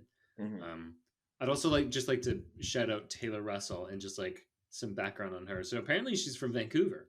Yeah. Oh, she's Canadian. Yeah. Oh, big shout out. She's 28 years old, so not the age of the character, but could surprise me. I mean, Timothy is like 29. This is crazy. I found out recently. Really? He's old. He's old. There's no way. And she's been in actually quite a few movies, and she's in both escape room movies. So I imagine she's like a fairly lead character in that. And she's in the movie Waves. So which I've heard is great, but I haven't seen it. I love that movie. It was good. And maybe she's been in 28 episodes of a Netflix series called Lost in Space. So like she's not new. She's been acting for a while. But yeah, like I don't think I have much more to say. Just like I didn't care for her performance, and Timothée Chalamet's performance I think was good. It wasn't like he's had better, and as far as like chemistry goes between the characters, like I never really felt like they were in love for me. And like that was a big selling point where I was like, I feel like these people are comfortable with each other. I don't feel like it's feels like they're friends. Yeah, but I think it was a nice gradual turn. Like they definitely felt like friends in the beginning, and then I felt like it gradually like turned into something a lot more special than that. Yeah. Oh no, I thought he was great. Like I thought both of them were fantastic, and I thought the chemistry was really great and really natural. Like I feel like them just loving each other from the jump, like it doesn't really like work like that. Yeah. And just having it naturally grow as they both go through their own trials and tribulations, I felt like it was just so naturally like constructed that it felt right. And especially coming towards that end, like you feel like, oh fuck, she's lost everything. Like she lost like the love of her life that's he's turned into. Yeah, I felt like it was just fantastic chemistry. Like with I think everyone did great. I feel like everyone did fantastic and was really great. Also I feel like you guys didn't like Anne Cobb. She was the sister. I don't know. How would you guys feel about that Oh, What? performance? The oh, sister, I thought she was Timothy's the fine. sister, Like, what's her name? It's like Karen and Cobb. The Oh, first Cat. that's time the she actress. showed up was a little weird, but I didn't hate it. I She was loved it. fine. I I thought Kinda it didn't. was like Yeah, I awesome. didn't have a I problem think with her at all. I thought she was fantastic. I think she's. I don't know if you guys saw. We're all going to the World's Fair. No. It's oh, is that where she's from? I've heard yeah, of it, but I haven't seen it. yeah, and just watching those two performances because they are vastly different. Like I really feel like she's gonna be like special, like because those were her first two like Okay. roles, like Okay. in actual like Yeah. productions, like TV show, movies, whatever. To Yeah. have those two as your first performances under your belt is insane to me. Yeah, that's pretty impressive. I think all the supporting was great. I think of what's the Halloween director? David He was in Gordon it. Green. Yeah, He's in the movie. the bad Halloween movies. Oh, okay. No, I Not didn't. Rob Zombie. Yeah. The cop guy, Michael Stuhlbarg's friend, is a director. He's not. Yeah, he's Or not well, an I guess actor. he's an actor, but like his name is David Gordon Green, and I was like, oh, Yeah. I know that name because he's a director. Yeah, I always find that funny when they do that. Yeah. he was the Um, only part that I didn't love. Maybe it's just because I like was a knew whatever him role. as a director, but I didn't really like it. But it might just be because he got outshined by Michael. Like, Sorry, what's his name, Alex? By Michael. Stuhlbarg. Stuhlbarg. Stuhl. Stuhlbarg. Like A stool. serious man. Yes. That guy. Aiden, Stuhlbarg. I said Michael Stuhlbarg. Aiden's looking him up right now. Yeah, I don't really know who this guy. You guys keep I- talking about him. I don't know who this guy I is. said his name in the theater. I was like, "Hey, yo, it's Michael Stuhlbarg," and Aiden was like, "Who?" And I was like, "Doctor Strange. He's in Doctor Strange." I still don't know where he is in Doctor No, Strange. I knew him originally from MIB3, actually, Oh, where he's wow. the unicorn. I think they called him a unicorn, where he's got the thing in his head. But then, yes, that was him. yes. And Oh shit. that's the first time I saw his face. And then A Serious Man, fantastic movie. That's Coen Brothers. He's the lead in that, and I love that movie. And then, yeah, Doctor Strange movies. He's just randomly in there for some reason. And he was in the sequel again for like no reason. What we were talking about? We're talking about how fucking good he chemistry. was in it. The chemistry, yeah, I see what you mean about like it building through the movie, and I think you're right, but it's borderline like the best example I have is Black Panther 1. The chemistry between let me get to it. The chemistry between Chadwick Boseman and Lupita Nyong'o. Sure, I agree. Both good actors, but like I felt nothing when they were on screen together. No, I agree. Like That's a great comparison. I felt like they were people who had maybe just met and they were exes in that movie. They had a previous relationship and I could never tell that they even knew each other. And I don't think this movie is that bad on the chemistry level. Chemistry's hard, and I don't think this movie was that bad. But like that's the best comparison I have. In just like I didn't fully buy into it and I didn't like fully believe it. I was like, oh, they're in love. Sure, okay, if you say so. Yeah. You know, but that's Michael fascinating. No, that's art, man. Yeah. That's art, maybe. That's the nature. But yeah, Michael Stuhlbarg shows up and I think he kills his role. He's pretty good. Oh yeah, I think it's the best performance probably. He's a little bit too clean for like the hick he was supposed to be. I think like I thought his face was really clean. I was like, I have a question about this scene. So they to end this scene, our characters like start off by trying to sneak away, and then they're speeding away as Michael Stuhlbarg chases after them. And I was like, why? Why are What we is the running? threat here? Why? What? Why is there a Vibes. problem with them leaving? Weird vibes. We have to run away from people with weird vibes. Yeah, I was like, That's why the would whole they thing. think that these people would do anything? Like, and then why is he chasing them? And I didn't understand that at all. I was like, what is happening here? You know what? There's a line early on. I think it was Sully who says it.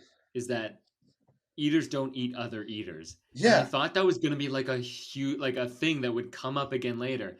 And like Yeah. I guess it happens at the end, but it's so far in the end that it's of zero consequence. Yeah. So I thought that Michael Stuhlbarg was an eater, and I thought they were gonna be in trouble, and that he was gonna try and eat them. But that's not even close to what happens. There's Well, no one of them aren't an eater.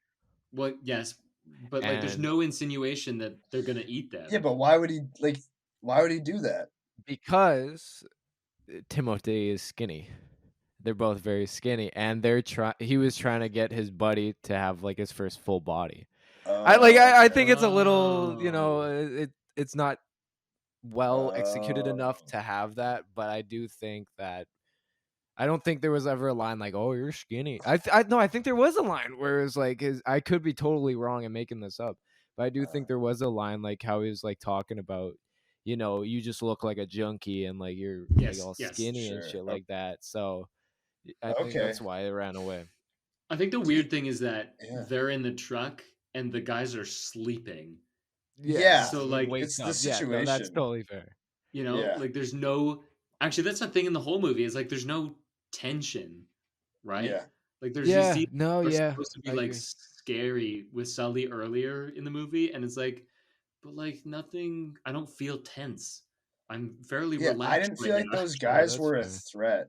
Like and yeah, I don't know. Yeah, they definitely could have been more. I agree. Like more like, oh shit, that's what's gonna happen. Yeah, but it was just like a kind of like a throwaway line that it didn't really execute that. If that's what they're going for, I think that's editing too. I think because if you have a line like that and we're supposed to be suspicious of it, you have to cut to character to single of the reaction shot and hold on it for a second.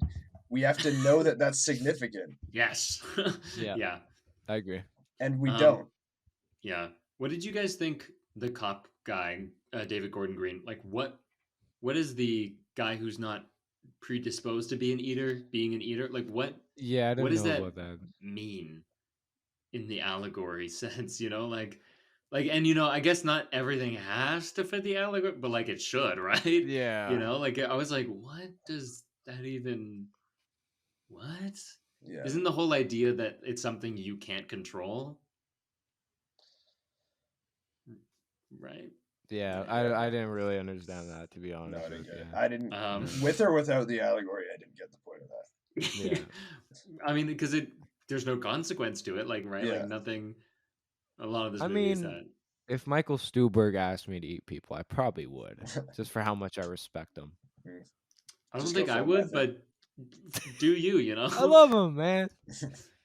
We've kind of got like all around our discussion points, but I'm gonna backtrack quite a bit to my earlier point. It's called girl piss. Yeah.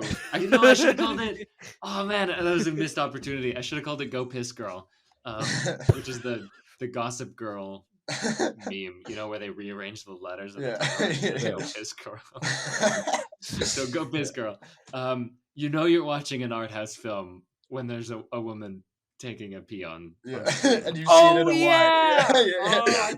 And you hear it, and you have to hear it too. I actually saw a better like that's the common knowledge thing, but the joke that I saw on Twitter was, it's an art house film if it's a girl peeing on screen, but if it's a dude peeing on screen, it's a comedy. Yeah. Oh, yeah. Anyways, that's as far as that point goes, but I just thought it was really funny. A lot of these are just going to be very small things. Yeah.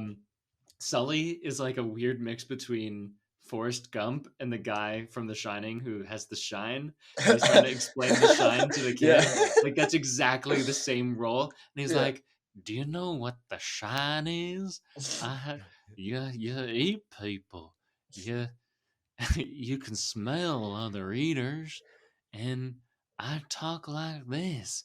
You have the shine. Yeah. And like even the shine guy is also like a southern Yeah. accent, right? Man, it's just so weird. Yeah. Would it? No, I guess we already talked about it, but like Sully is just so weird, and I have no idea what the Like, point. he should work. Like, I'm What's his so mixed deal? about it because it's Yeah. such a great performance and like it's so fucking good. But Yeah. I don't know if he really has that much of a point to be in the movie for that long. You know, Yeah. like sucks to say because he's so fucking good. Like, I just want a Sully standalone movie at this point. Sully's Honestly. Adventures. Yeah, Sully's Yeah, Adventure. I don't need that, but I think Aidan said it earlier. Just the idea that he's like, what happens if you are alone for too long, like isolated, and like that's why he's the antagonist. Yeah. He's like the dark version. I just don't think they explored it well enough for that to be clear. I agree. Yeah. But he's also got some of the best lines in the movie, and I wrote them down for you. He at one point he says, let me bone down on this. I was like, is that a pun? I don't know what that means. And my favorite line, life's never dully with Sully. Yeah, you and I both laughed out loud when that happened. He's my favorite character. Yeah. Makes the price of admission worth it, I think. Yeah. Life's like a box of chocolates. Yeah. Anyways, when we first meet Timothée Chalamet and he's eating a guy, he's got like blood on his face, and it was in such a shape that I was like, what if Timothée Chalamet played the Joker? Like, what would that look like? Like, that's just like the thought that came in my mind, and I want to ask, like, what do you guys think about that? Timothée Chalamet playing the Joker. No. Well, to be fair, before Heath Ledger played the Joker, people were also like, no, he was the rom-com guy. He was the rom-com like pretty boy guy. I discovered something here. Yeah.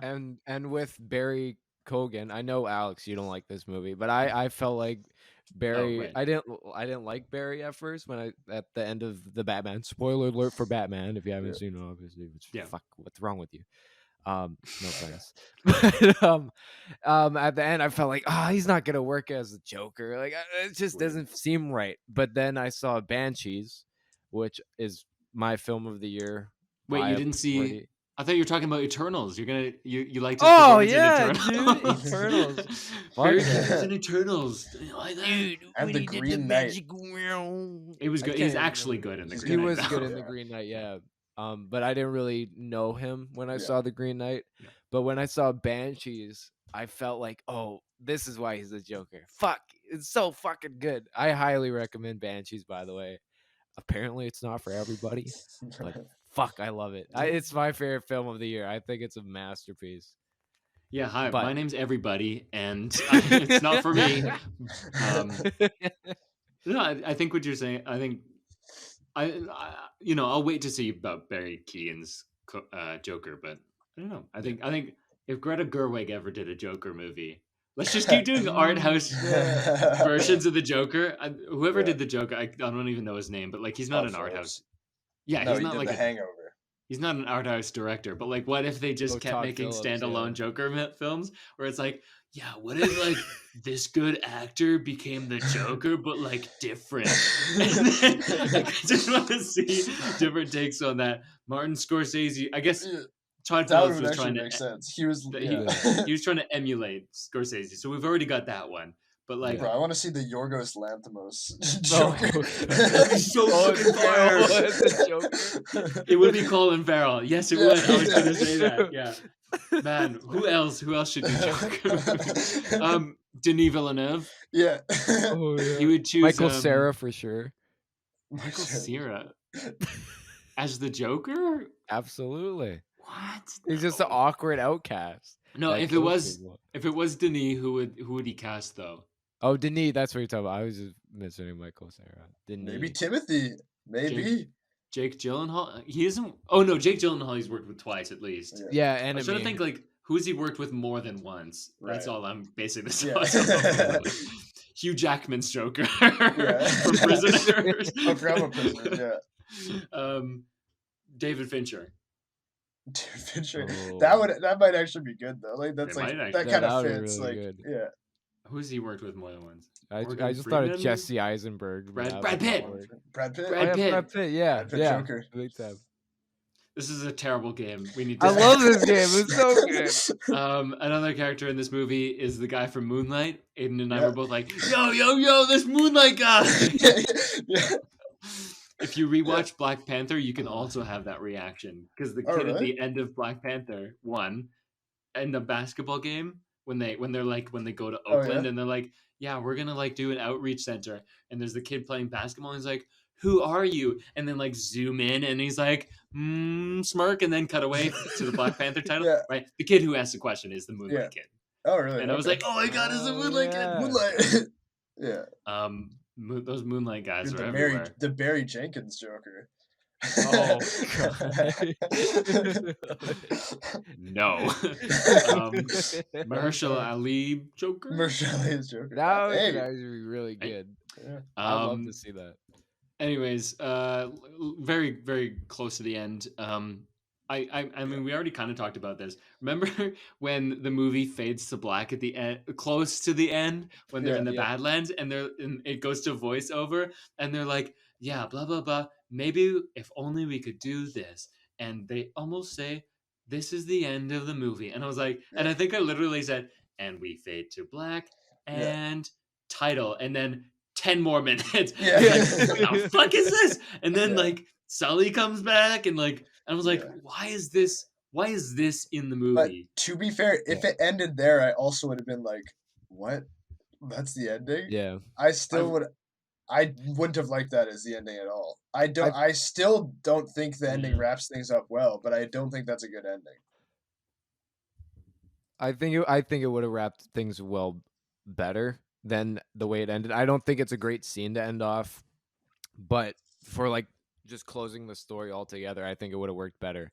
However, I like the 10-minute scene. It was a great scene standalone, but for the whole film, it doesn't fit. It just feels like a missing puzzle piece. It's tacked a little on. too big. It's tacked on. And I mean, it's a great scene, but fuck, like it just doesn't work for me. It's a scene from a different movie or a different adaptation of the same book that just it's incongruent. It just doesn't work. So that's why I feel like either you have to cut it, and like I'm fine with where it seemed to have ended, and I was like, the story has reached its natural conclusion. Yeah. It's about time. Like it's been 2 hours already. I don't need more of this, right? And the bones and all, like her eating him bones and all, which is only inferred. No one, thank God, they're not like eat me bones and all. You know, like they don't really shove it down your gullet. But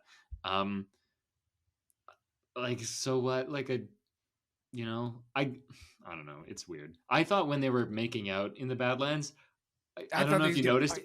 I thought they were gonna start eating each other. So I thought that. Yeah, I saw it. When she kisses his arm, you were like, "Oh no!" Yeah. Because I literally thought that would have probably worked better. Honestly, I thought it would have been the best. It would have been the most fucked, but it would have been so perfect.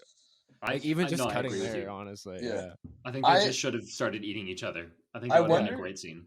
I wonder if there is such a way to do because it is a tacked on ending that's very different. But do you think that there's some kind of intentionality behind it? Because there is the fade to black, and you're supposed to feel like we're like, oh, is it over? And then there's a bit more. You're supposed to have that feeling, and I wonder because you can end a movie completely differently. Have you guys ever seen Days of Being Wild? The Korean, no, not Korean. It's the same guy who did. It's the first movie in the spiritual trilogy. Fuck, what did he do? The big one, the big romance movie. It's referenced in Everything Everywhere All at Once. What's it called? In the Mood for Love. In the Mood for Love. Yeah. It's Wong Kar-wai. Wong Kar-wai. Yeah, it's his first. Yeah. Well, okay. I guess if you guys haven't seen it, I won't talk about it more. No. But. Yeah. Well, that was a fascinating point that you can't bring up. What was I thinking I think the idea is that in the following scene, it's like a time jump is inferred, and they're Yeah. trying to go back to normalcy. Oh man, I can't believe I actually said that in a context other than COVID. um, and so there's like several again really stupid like quick cuts between completely different scenes where it's like she's eating at a table at like some maybe a university, and you cut away to something completely different. And so Oh, I I didn't think mind it there. I actually didn't mind the quick cuts there. I I thought that think was fun. well, to each their own, but like I think the idea there is like we need the fade to move between these very disparate like things that are so different that if you did a hard cut there, it Yeah. would be super jarring. So like I get why they did it, but it really does. But it's also that's baked into the script that it's gonna feel different, and so I do think there might be some level of intentionality. But I don't know what that lends itself to. So yeah. I don't have anything more to say about this movie. neither do I. Do you have any final thoughts, anybody? I've said my piece, to be frank with you. Yeah. I thought your name was Aidan. I just waited for you to say that. The comedy podcast. Okay, so Aidan, I think we have a little segment we do. We sure do. So I don't know if you guys have noticed, but the name of this podcast is Predator versus Movies, and we've done. What is me doing a fake spit take? What? And we've done the movie part, so let's get into the Predator part. This is the part where we ask the question: would the Predator from the movie Predator make this movie better if he was to appear in it? In bones and all. Okay. Yeah. Thanks for answering the question. Moving on. No, Ryan, what do you think as our guest? No, but I think it totally could have went a different direction where they team up with all the cannibals. Oh, good. And they eat the predator. They eat the predator. Yeah, they're not satisfied with humans anymore. Yeah, so they go after the predator. Yeah. And they sniff him out when he's invisible, so they can use their sniffers. Oh yeah, because he eats people too. Yeah. I mean, if there was like a villain in this movie that actually drove the plot forward and actually felt like a threat, like I might appreciate that. The Predator is a bit like kind of out there for this one. To be frank with you, now I'm frank. Yeah.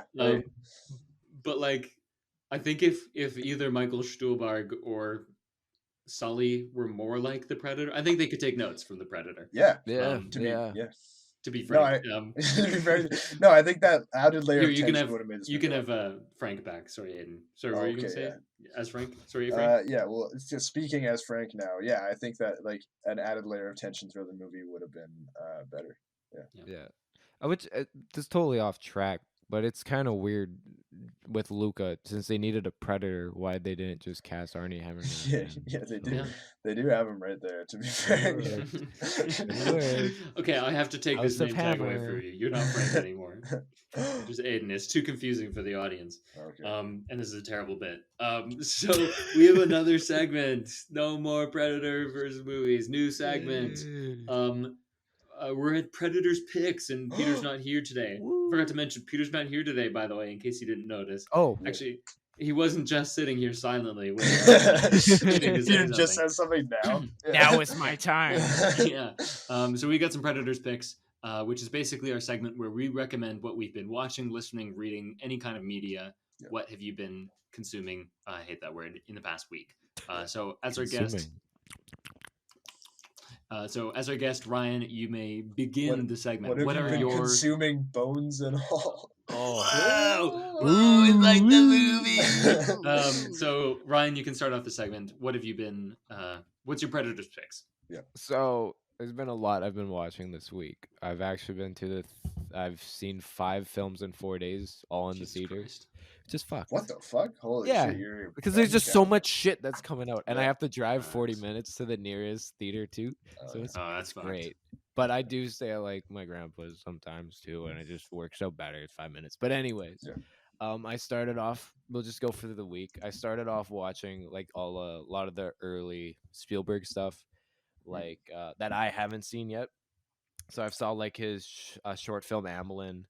It's not that great. I saw Duel for the first time, which was fucking fantastic. I love that. It was so good. Such a simple yet such effective film.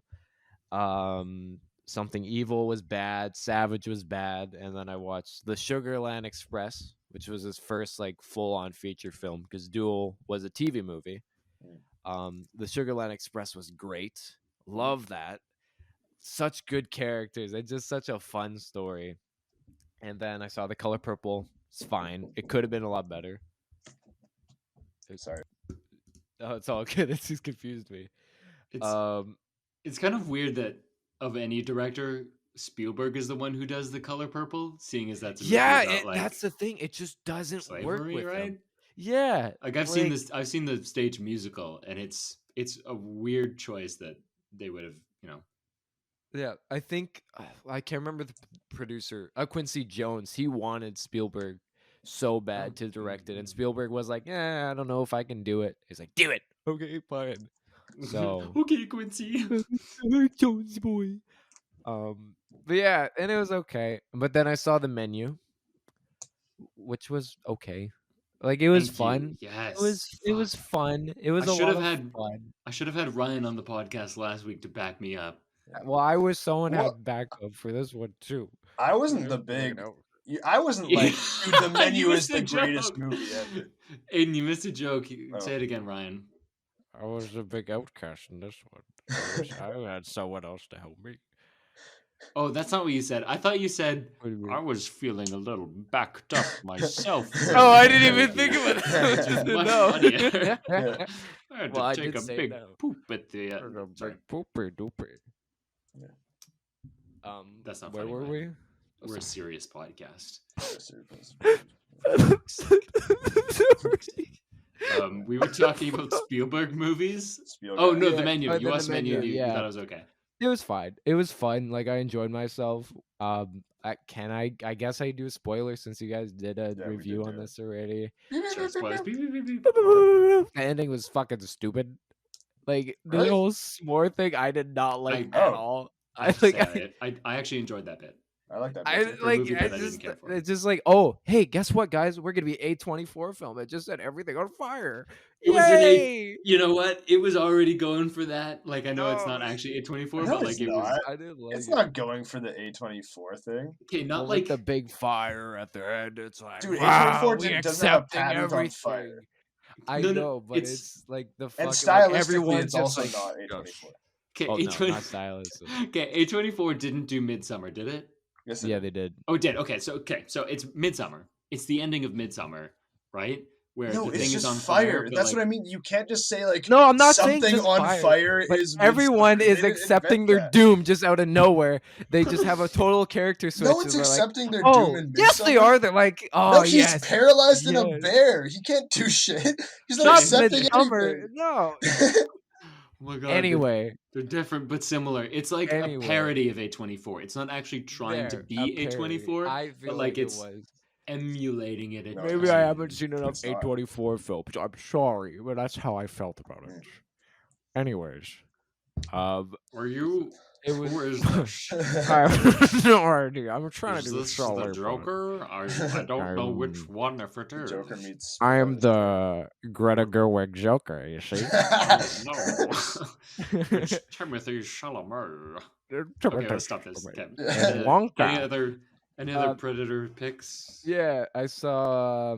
She Said. I thought that was okay. It's on the same level. Carey Mulligan, I think, is one of the best actors working right now. I think she's just fucking killing everything.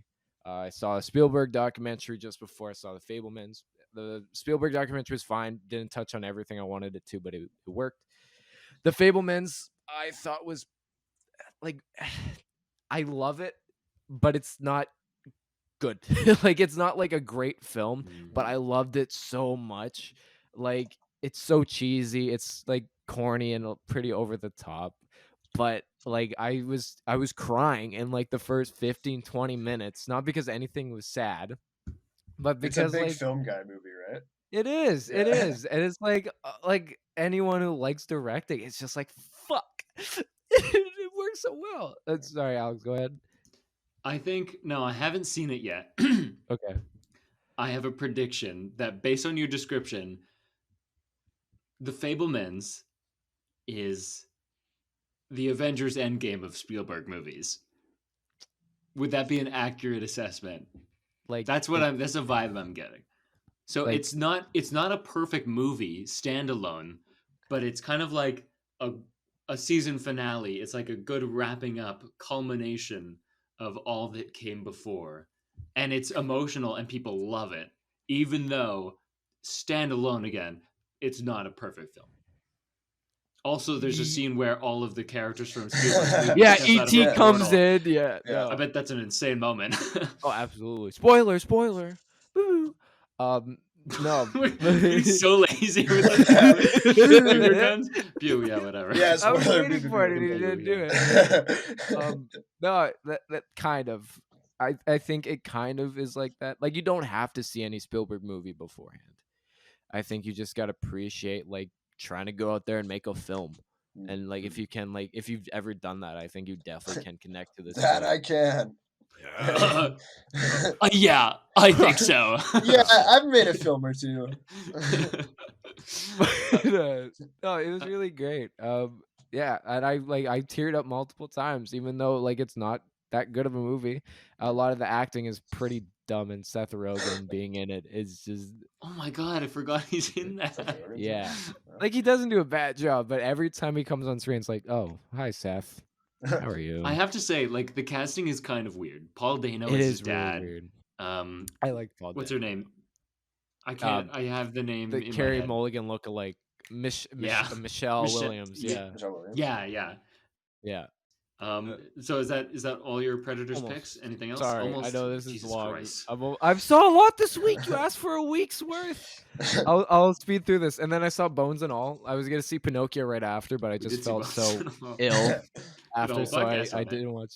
Yeah, I was gonna watch Pinocchio right after too, but I was just like, this is too much right now. And then I saw Triangle of Sadness. Finally, I've been waiting to see it for a while. Time. Yeah, what'd you think of it? Finally, first time. It was first time triangler. Yeah, I'm a little bit of a sadness guy. Yeah. It was good. I mean, it's just like, as I'm only seeing the... See, this is what I would want backup on. I would want backup on, because I have the same opinion. Hold on. It was fun. I will say. Hold on. Did you laugh? Yeah, I did quite a lot. How often? Quite a lot? Okay. Quite a bit. I mean, I wasn't like laugh out loud funny, but I thought a lot of it was well done. He's actually on my side again. No, he's on my side, because you were saying it was better than that. Stop! No. Stop fighting, Dad, Mom!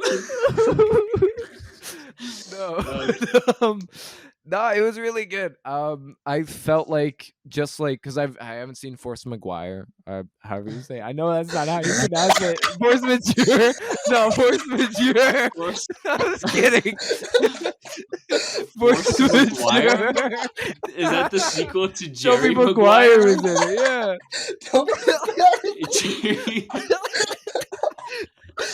Sequel to Jerry Maguire, featuring a performance by Toby Maguire. It's a documentary about the making of Spider-Man. Yeah, he's just such a force of nature. No, Force Majeure. If they've even saying it right now, I haven't seen. Yeah, you should see that one. I do really want to see it, but I saw The Square like a month or two ago, and I felt the same way I do about Triangle of Sadness. I think Triangle of Sadness is a lot better, but I feel like it starts off really great, and then it gets to the second act. It's like, oh, maybe it's not as good, but it's still fun. And then when it gets to the third act, I'm like, fuck off. Like he's trying too much, I feel like, and just has too much ideas that he just can't fit into one film, so he just fucking goes all out with it, and it's just so like in your face that it's just like, I would appreciate some subtlety as you keep going on with the film. I agree, but I think the third act's the best part. It's very funny because I've heard on the internet I've heard people who hate the first half and people who hate the third act. And I don't hate the third act though. I think it works, but I just didn't connect to it as much. Or like it was good. Well, either way, there are people who either appreciate the first or the second half more, and there's no consistency in the. So like it's weird because both Aidan and I, it sounds like, actually preferred the third act to the stuff that came before, and we're like, Oh, wow. oh great, this is what I came to see. This is the satire where things get flipped on their head. Whereas you seem to have appreciated, and you're not the only one, the first half, which I think both of us were like, okay, I felt like there was get nothing. to the point. There was Yeah. just about nothing Really? for the entire first half of the movie. I wasn't that I thought extreme, the first but act like, was the best part by a yeah, pretty that's so weird. Like large before margin. they're on the boat, or do you up to? Oh yeah, okay. Yeah. Again, like I for thought us, it was like so good with that. it was very drawn out Yeah. for very few ideas. But we did a whole podcast on that. Yeah. So go check that out. Exactly. So, We don't need to keep going into this. Yeah. So is that Almost it for your done. Predators? Almost done. Jesus Sorry, fucking almost done. Christ. Two bro. more. It's fine. It's These because are all compared to us, yesterday. every week we're just like, yeah, I saw like one thing. Yeah. I know, No, but like I've no, just for seen us- so much. For us, every week is like, yeah, I saw Andor. It's really good. Go check that out. Like, That's that's just me this week. Me too. Yeah. So, okay, speed round. Finish your last Almost two. done.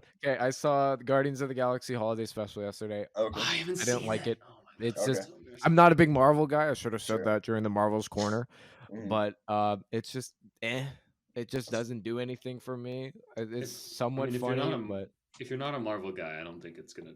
Yeah. no, Do you it's not like? gonna tickle your fancy. Do you like but any Marvel movies, even if you're not a Marvel guy? I do like Marvel movies. I What's your think the favorite? Guardians of the Galaxy are would be my favorite franchise Yes. from them. Probably. I think the first Avengers is the best one Really? out of all of the films. No. Infinity War.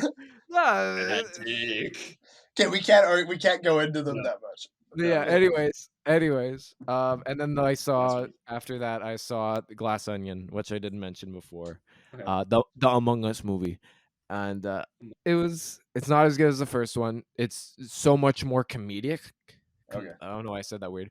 It's so much more comedic, and it's just the jokes are at a rapid level, but it's just not as good characters. Okay. And I'm done. Thank you. Cool. I think I might try and see Glass Onion today if I still have time. I might see Fablemans today if I still have time. Well, I might give you a reason not to. We might do it. shortly. We might. Well, then Yeah, I we'll might get- see Glass Onion if I have time. Hey, Let's hey, go. Our Pinocchio. hey. We'll get into it. So Aidan, what did you see this week? What are your Predators picks? So Andor's good. Yeah. No, I This saw is this. expected. Saw the season finale of Andor. Really liked it. Man, It's I literally don't think I insane. watched anything else. I'm trying to think. Oh no, I watched the first episode of the Wednesday Netflix show. Oh yeah, I with saw Jenna that Ortega. too. Oh. Yeah. That didn't. Yeah. I don't think it's really my thing, but I don't think No. it's bad. I was just like, I don't think I'm gonna watch the show, but I was like, yeah, I think she's great. I think Jenna Yeah. Ortega is great. Hot Um, take. I think Jenna Ortega is gonna be one of the best actors of our generation. I don't think that's hot. I think she's great. Yeah. Oh, she was okay. great in X. Let's go. I liked her. Yeah. She's, Yeah. She's Sweet. good. Yep. Cool. Yeah. One of the Marvel news is that I skipped over, so kind of a backtrack, but like, Oh yeah, Ooh. yeah, Marvel news. I've heard that they're She's looking rumored- at her, yeah. and What? maybe someone else. Rachel Zegler, maybe also. Is Jenna Ortega? I don't want to say anything that's wrong here, so I'm not gonna guess. Could be excited. Yeah. Okay. Yeah. So she's Latino. Latino. So that's what I was looking up. So Okay. yeah, her Rachel Zegler, right? There's a Rachel particular Zegler from West Side Story. yes. So Yeah. there's a particular role that I've heard. I think I heard both of them for the same role, and it's Oh, okay. it's White Tiger, who is a character that isn't very famous at all, but it's a Latino character, and they're like street level. And if you watched a show called Ultimate Spider-Man, like I did growing up, she's a kind of a big character in that show, and apparently this is the rumor is that she might be in the Daredevil series. Yeah. Ooh. They have 18 episodes, so I mean, Which I will there's a lot of definitely- room. That is a show I will definitely watch. Whereas Definitely. all of the other Marvel shows, I'm like, nope, Probably fuck not. you, Yeah, not doing that. fair enough. Anyways, Andor. Let's talk about Andor. So spoilers for Andor if you haven't seen Yeah, it. Andor spoilers. Are you Are you Andor spoiler sensitive, Ryan? I haven't even seen The Mandalorian, so Yeah, do you give a fuck? I don't. Okay, Okay. cool. Only if it's The Last Jedi. This was probably my second favorite episode, I think. Yeah. I think the Prison Break one is my favorite.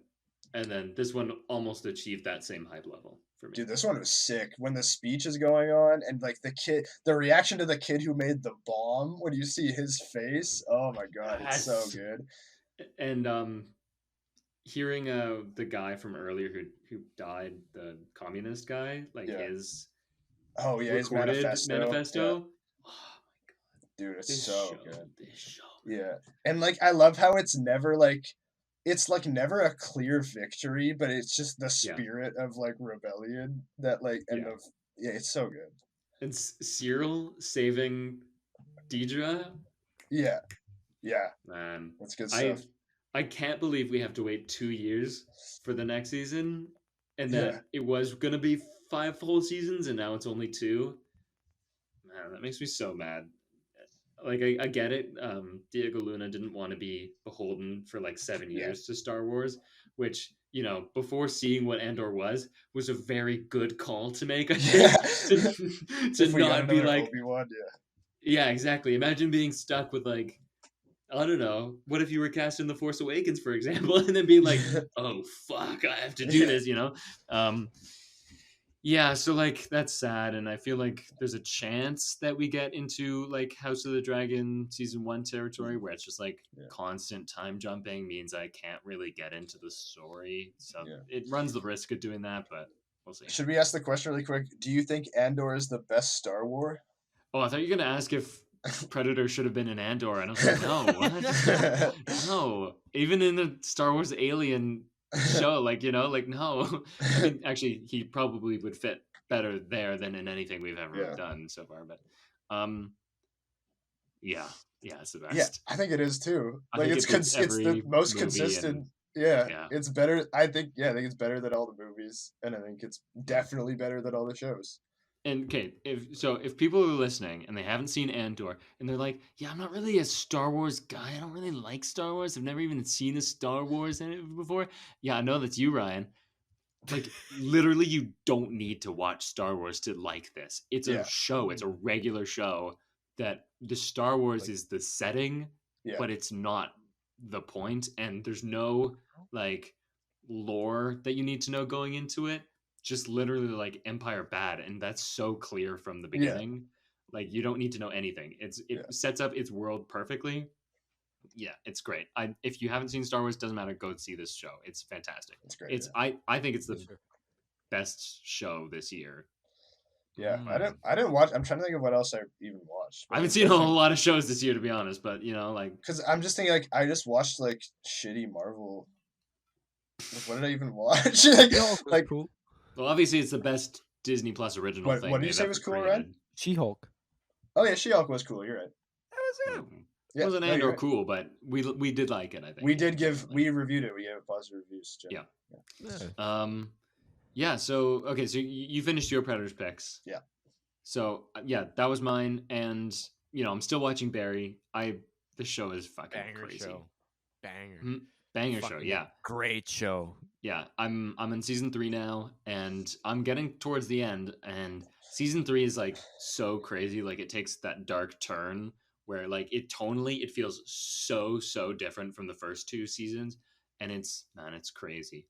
I think so far like my favorite episodes have still been the season 2 ones that I mentioned. So Ronnie / Lily is so fucking funny. Yeah.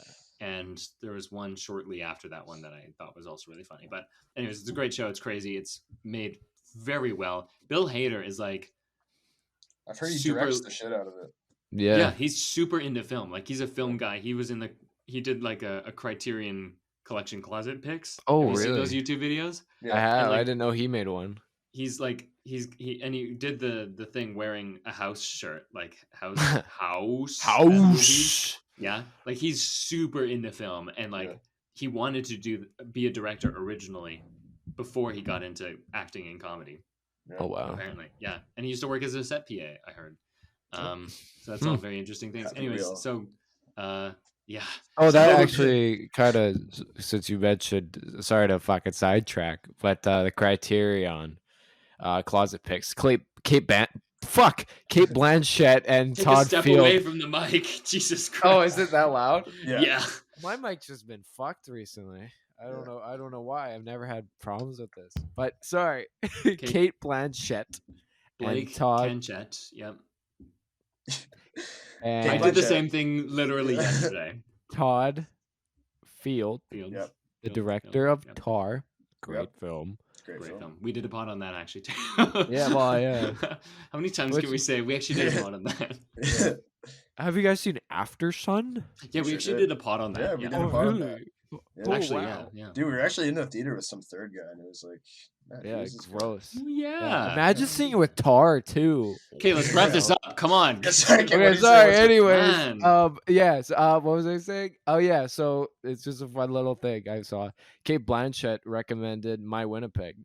Oh, really? Really? And she said, "Oh, That's I love this interesting. film. It's such a great film. You know, Really? That's I cool. recommend it to everyone." So it was like really cool. Like Kate Blanchett, out of all people, knows about My Winnipeg. Holy shit, Kate Blanchett knows about Winnipeg. Whoa. Kate Blanchett in a Guy Madden film when? Whoa. That would actually be so fucking That would be fire. so That would be sick. crazy. Yeah. Rub It face could in it. happen. Now that we We know need to this make that information, happen. that could happen. Yeah. Well, we're supposed to meet him as a class. All right. So like I could bring it up. Ooh. Which class? Can you mouth which class? I could type it. And okay. Jesus Christ, this is embarrassing. Oh, okay, yeah. Yeah, we're on the same level. Okay. Anyways, what the fuck were we talking about?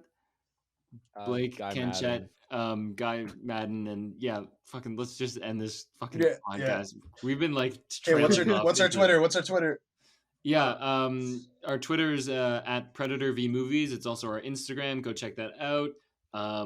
My letterboxd is _Alex Gordon _ Aidan's letterboxd is 810 Sunny. That's SON. 810 SONNY. Yep. Thank you. His username is Wombo for some Yep. reason. Yep. That's my name. Ryan, Combo, do you have combo. anything that you wish to plug?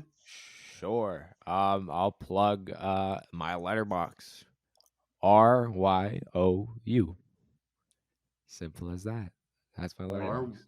RYOU. RYOU? Oh. Yeah. Ryu? Yeah, Ryo. Ryu? It's a play on my name. Did If you you not- say so. do you I know, don't do you get- know my last name? Oh, yeah. Okay, that makes sense. Yeah. It took me a second there. Yeah. Anyway, so yeah, go check out those things. Next week, as I was kind of alluding to, we might be doing the Fablemans. I don't think anything other than like Violent Night is coming out next week, and I don't really want to do that. Shout out John below. And I think we should really talk about the fucking Fablemans. Like that seems right up our alley. So I think we might just do that. Aidan, is there something that our audiences should do? They should give us a fucking 5-star rating. Like right now. Please. On Spotify. Do it. Literally Also, do it anywhere. right now. Leave Do a it. like. And anywhere else, but Spotify Please. specifically, but then also everywhere else. Yeah. Do it. Make it nice. Right now. We love you. Okay. Until next time, I'm Alex. I'm in. Hi. You lied to say your name. I am Ryan. And this was Predator V Movies. Thanks for coming. Woo! Beep, beep, beep, beep, beep. Yeah. I'm Chris Pratt. End the fucking recording. Life is like a box of chocolate. You gotta eat it, bones and all. Bro, it's never dulling with Sully. It's never Dolly with Sully.